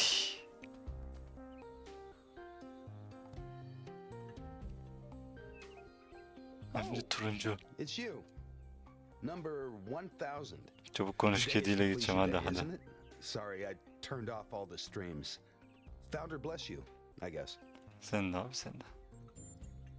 Not really, no. But I don't want to burden you with my problems on your special day. Oo, derdo robot. Hadi anlat bakayım. Hadi anlat. You're as new to this world as it gets, 1K. What do you think might give you a sense of meaning?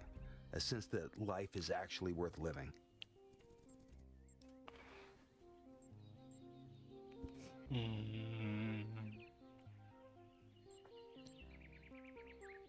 Yani tek bir nedeni yoktur. Probably correct. But I've tried a lot of different approaches, and there's always been something missing. Love, 1K. It's our only point of access to the divine. Our Bence only de. way of transcending ourselves without losing what makes us unique. I'm absolutely certain. But the right person for me hasn't been born yet. None of the people in this city are who I'm looking for, and if we really stop making new citizens, I'll be alone forever. No.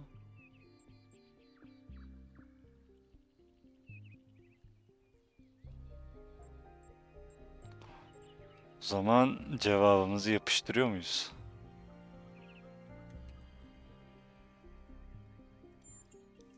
I think that's just misplaced ego. Yeah, love takes work, but it's not something you just will into existence. We can't control everything in life, 1K. Try to keep that in mind. Evet, yol budur ama kısmen haklı. Sonuçta yoktan var edemezsin. Bir şey yazıyordu sanki.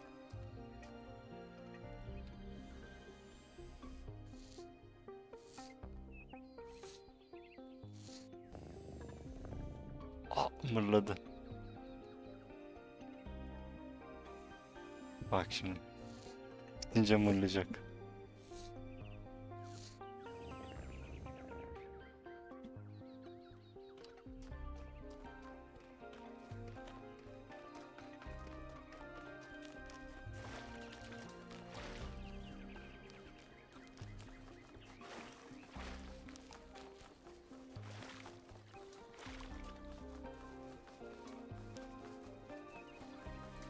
Evet, turuncu kedi bana mırladı. Ben gidiyorum ama nereye gidiyorum?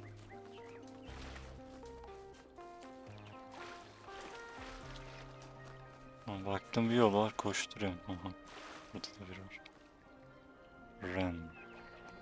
1K, you strayed far. Well, that gives me a chance to apologize for completion day not being entirely complete. Sıkıntı yok. Tamam, sanayi toplantılar, görüşürüz. Yes, it's my responsibility. I'm the chief architect. It was supposed to be done in time for completion day, but we simply didn't have enough resources. It has two purposes: to protect New Jerusalem from the world, and to protect the world from New Jerusalem.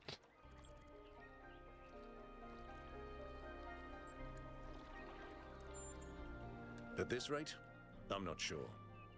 Maybe another decade or two.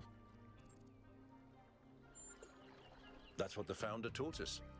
One city may not seem like much, but just look at the dead city and how it transformed the environment. The consequences are still with us, even more than 1,000 years later. You're right. I have heard that argument.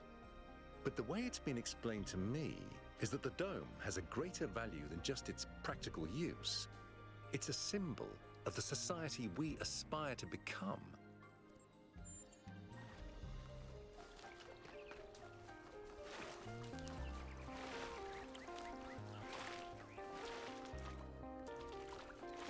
Evet, buradan dönelim. Bir yol daha gitmiyor.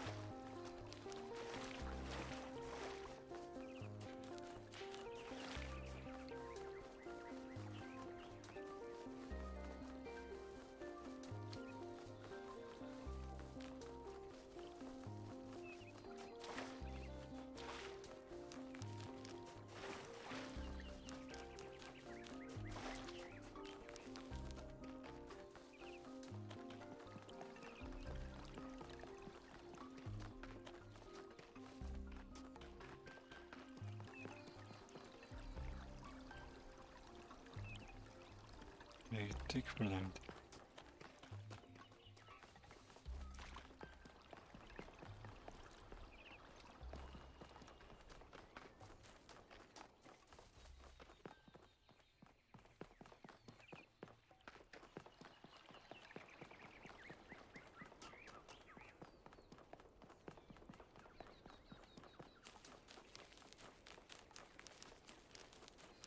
Burada ne var? Sonra ulaş. Sen insan yapan merakımızdır.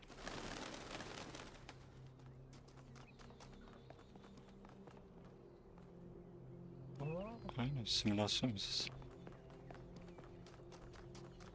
Şuraya uğradık. Şuradan sağa döndük. Yani bütün şehrin her köşesini gezmek istiyorum.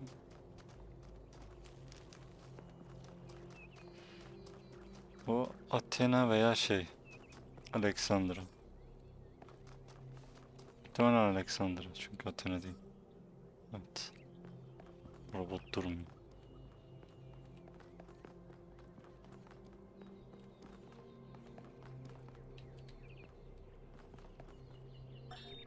When I was in ninth grade, my parents took me to Pompeii.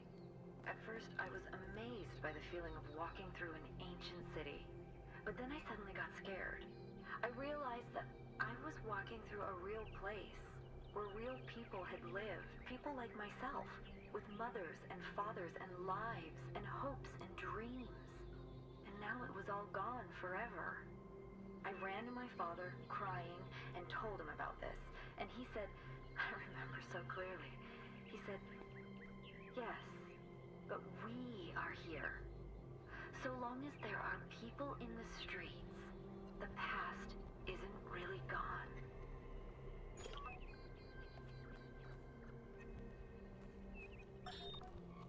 Nearly everything on this planet, from the Family. surface of the Earth to the composition of the atmosphere itself, has been shaped by life. It's a process that takes millions of years. But we humans, with our technology, with our understanding and manipulation of systems, have changed everything in just a few centuries. I think that's also part of what makes us human. We reshape the world in our image. It's how we create ourselves and how we destroy ourselves.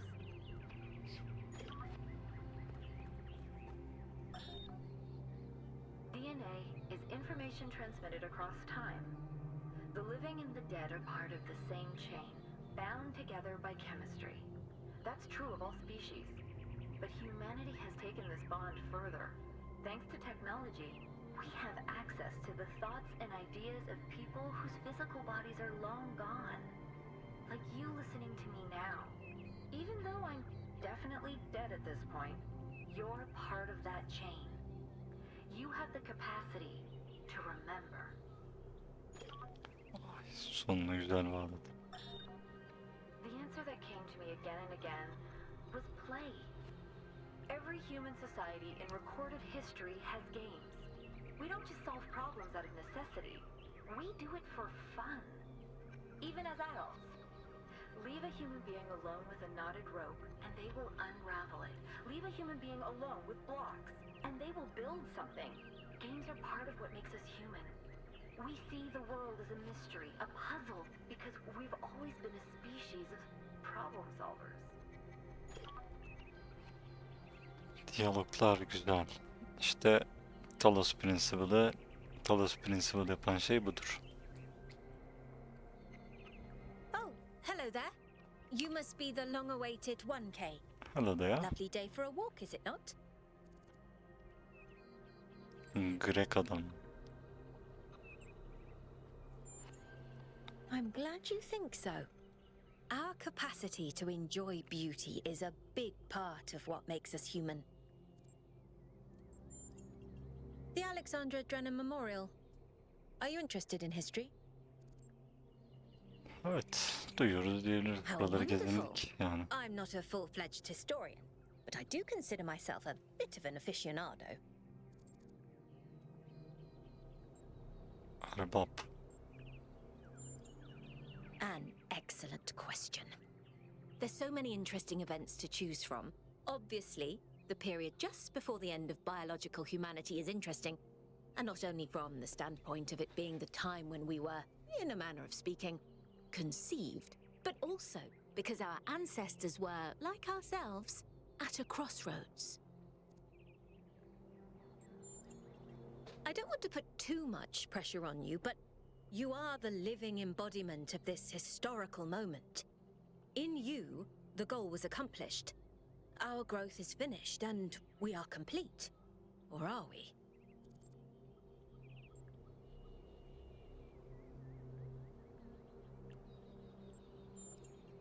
Indeed. The future is about to take shape, for good or ill. I suspect it will be exhilarating, but painful Bakalım. as well. Öyle mi olacak?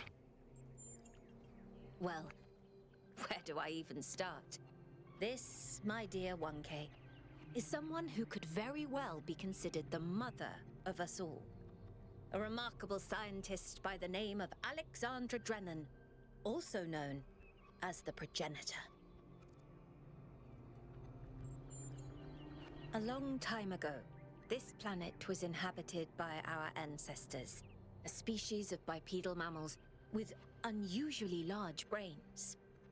when a particularly lethal virus threatened to wipe out civilization, it was Alexandra Drennan and her team that decided to create the program that would eventually result in the creation of our kind. Without her, you and I would not exist, and everything our ancestors had accomplished would be forgotten.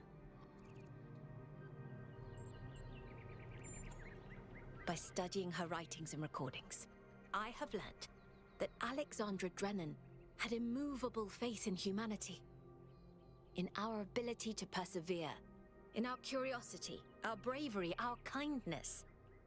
While we might not share our ancestors' biological characteristics, I'd like to think that we have inherited those other qualities. And I admire Alexandra Drennan for keeping that faith, even when it must have, at times, been quite difficult. To commemorate our past, our beginnings. This entire garden is a celebration of where we came from. In part, so that we remember the mistakes of the past, and in part, so that we may draw strength from those that came before us. Güzel. Have a nice day.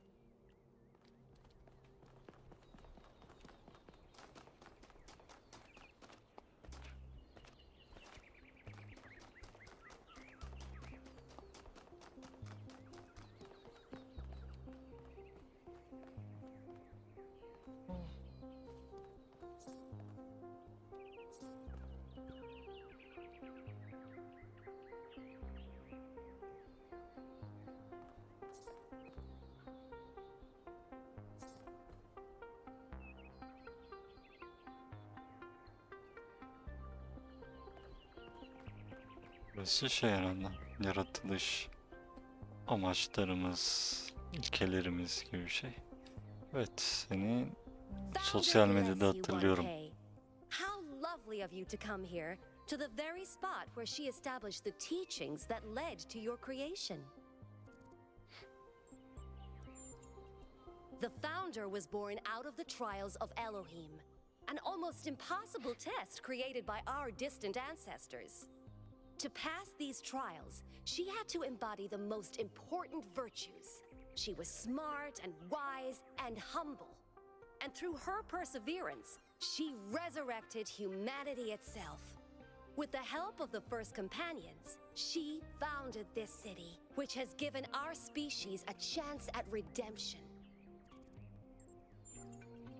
They were the first to be born after the founder.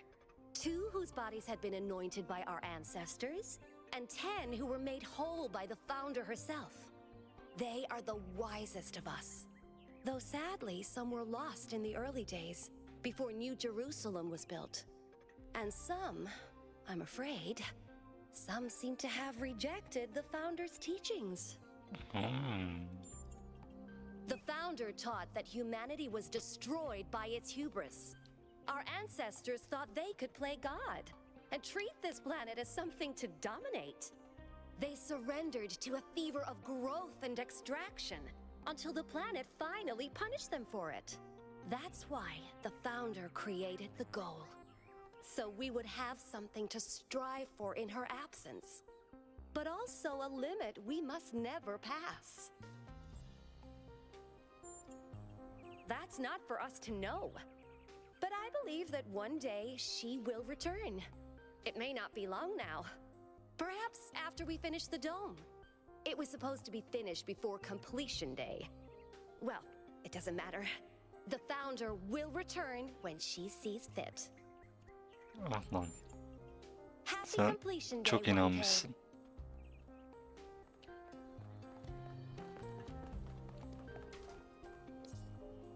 Kurucunun tabletleri.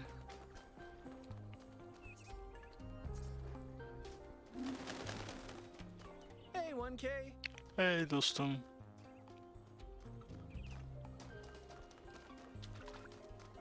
Evet, burası asansörden indiğimiz yer. İnternet.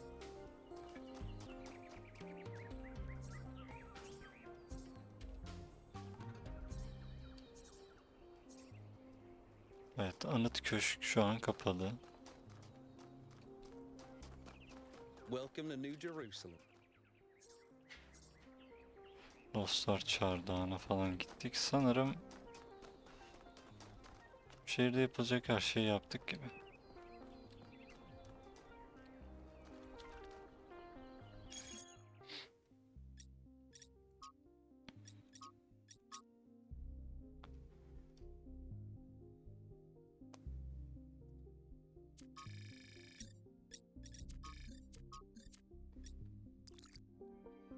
Harita tuşu falan yok mu?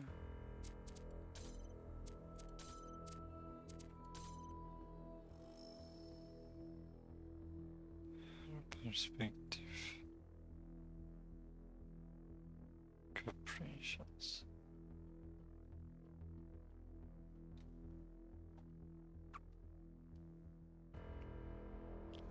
H ile bir şey açıyor. F3'te fotoğrafladaymış.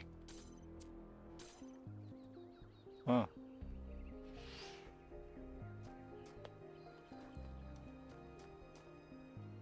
Biz çok düz olmuşuz. Millette şekiller falan var. Modunu da açtık. O zaman yukarı çıkalım. Bu bölümü yukarıda bitirelim.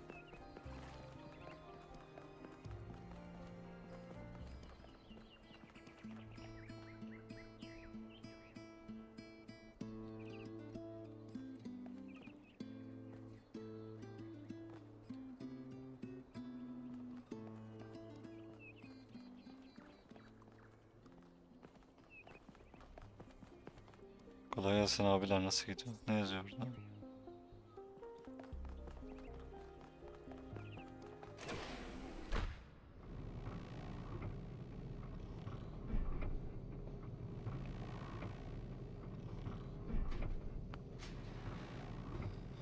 Şuraya kadar gittik.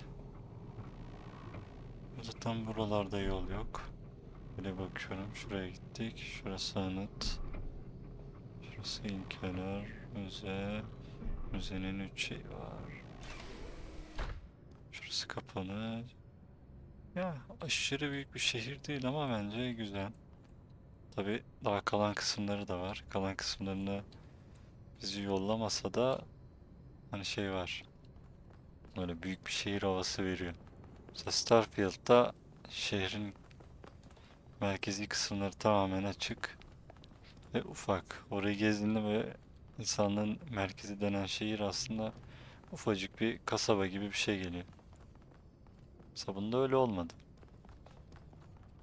Zaten açık olan yer ufak. Hani şehir devasa da değil ama bakıyorsun bir yerleri kapalı, açık olan yerler yeterince gelişmiş falan derken şehir gayet böyle 1000 kişilik hoş bir yere benziyor. Gitmeden bunlarla da konuşalım. What can I do for you, 1K? It was a time of great uncertainty. The founder had left us, and our society was at a crossroads. History teaches us that during such times, terrible passions may seize the people. Madness, anger, revolution, civil war. Our fragile city could not afford such things. That is why the founder gave us the goal, a path to equilibrium, not only for the planet, but for ourselves. I merely picked up where she left off. He is one of the first companions, and as such has done more for our city than you or I ever will. I simply wish he could be more reasonable. I believe we can exist quietly, happily, without imposing ourselves on this world, finding meaning within ourselves and in the natural miracles that surround us. It's always a pleasure to speak to a citizen.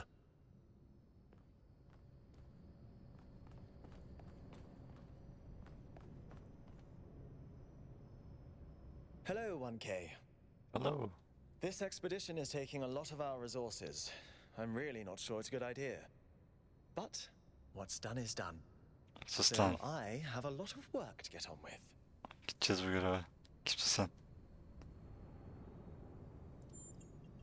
I'm the mayor's chief aide. Yalaka herif. All the things no one else wants to do. Polling the citizenry, implementing new policies, recording decisions, fielding questions people could answer elsewhere. Our goal as custodians of New Jerusalem is survival and stability. Our ancestors proved human civilization is precarious. This apparition in the sky, and now your expedition to its supposed source, these are more precarious than stable. I don't like it. You represent the completion of the goal. I'm proud of what we've achieved, and the restraint we show in not pushing ourselves further. For our people to be happy with what we have. Some of us may have an adventurous spirit, but that can never be sated. What matters to me is having my loved ones around me, safe and secure.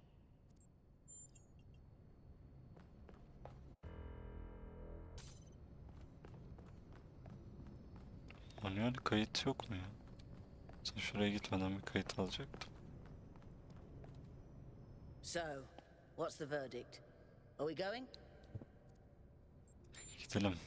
I guess Byron was pretty convincing, hmm? Well, we'll see. I just wonder how much of the city is going to fall apart while I'm gone. Actually, Gidelim we haven't Bumblebee. been formally introduced. I'm Melville, New Jerusalem's only decent engineer. Saved you from the elevator. Evet, tanıdım seni dostum. Pleasure. Now let's get this show on the road. You ready to go?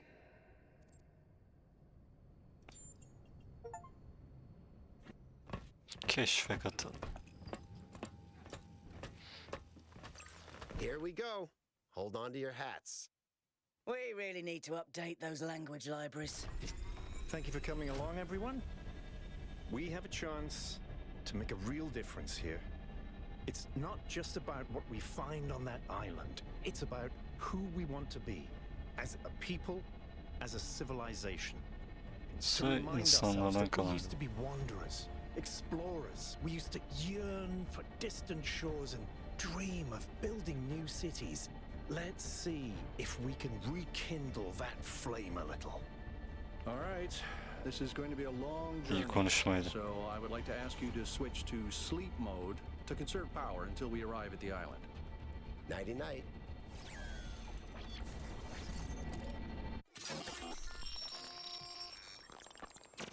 Oh.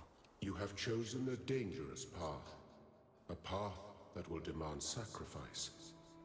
But that, my child, is how the future is built. Uyku modunda Elohim konuşacak diyordu. Konuşuyor. Zaten olmasa eksik olurdu. Say goodbye to Elohim and say hello to the mysterious island. Status report, please. We hit some headwinds over the ocean, so fuel consumption turned out a bit higher than expected, but we should be okay. We're approaching the center of the island now. This should be the location of the largest of the artificial structures we detected. How large are we talking? Do we have precise measurements? It should be coming into view just about... Whoa. It's big. You can say that again. That is a bloody megastructure. If I had a spine, it'd be shivering. Ha! I knew this would be exciting. Yakut, find us a place to set down. On it.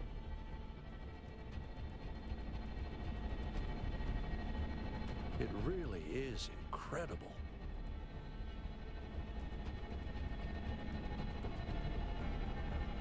Remember to turn on streaming, everyone? Şurada bir şey.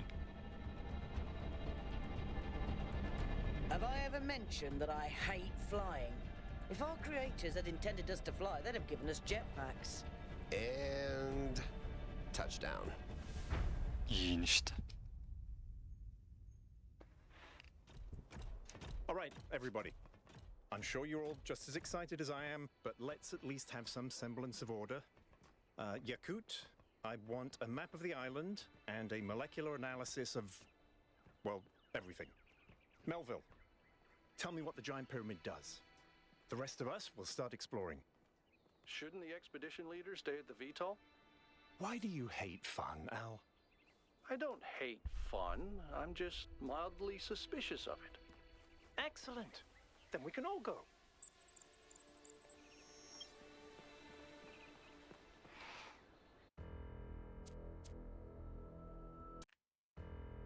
Evet. Burada ilk bölümün sonuna gelelim. Çünkü adaya böyle biraz giriş yapıp bölümü orada bitirmek istemem. Sonraki bölümlerde artık nerede ara veririm orası ayrı mesele ama burası ara vermek için güzel bir yer. Sonrakisi için de böyle yine bir chapter girişi olursa aynı şekilde orada da ara verebilirim. O zaman buraya kadar izleyen varsa yorumlarını yorumlarda merak ediyorum. Gelen izleyen herkese teşekkürler. Bir sonraki bölümde, sonraki yayında, bir sonraki videoda görüşmek üzere. Kendinize çok iyi bakın. Görüşürüz.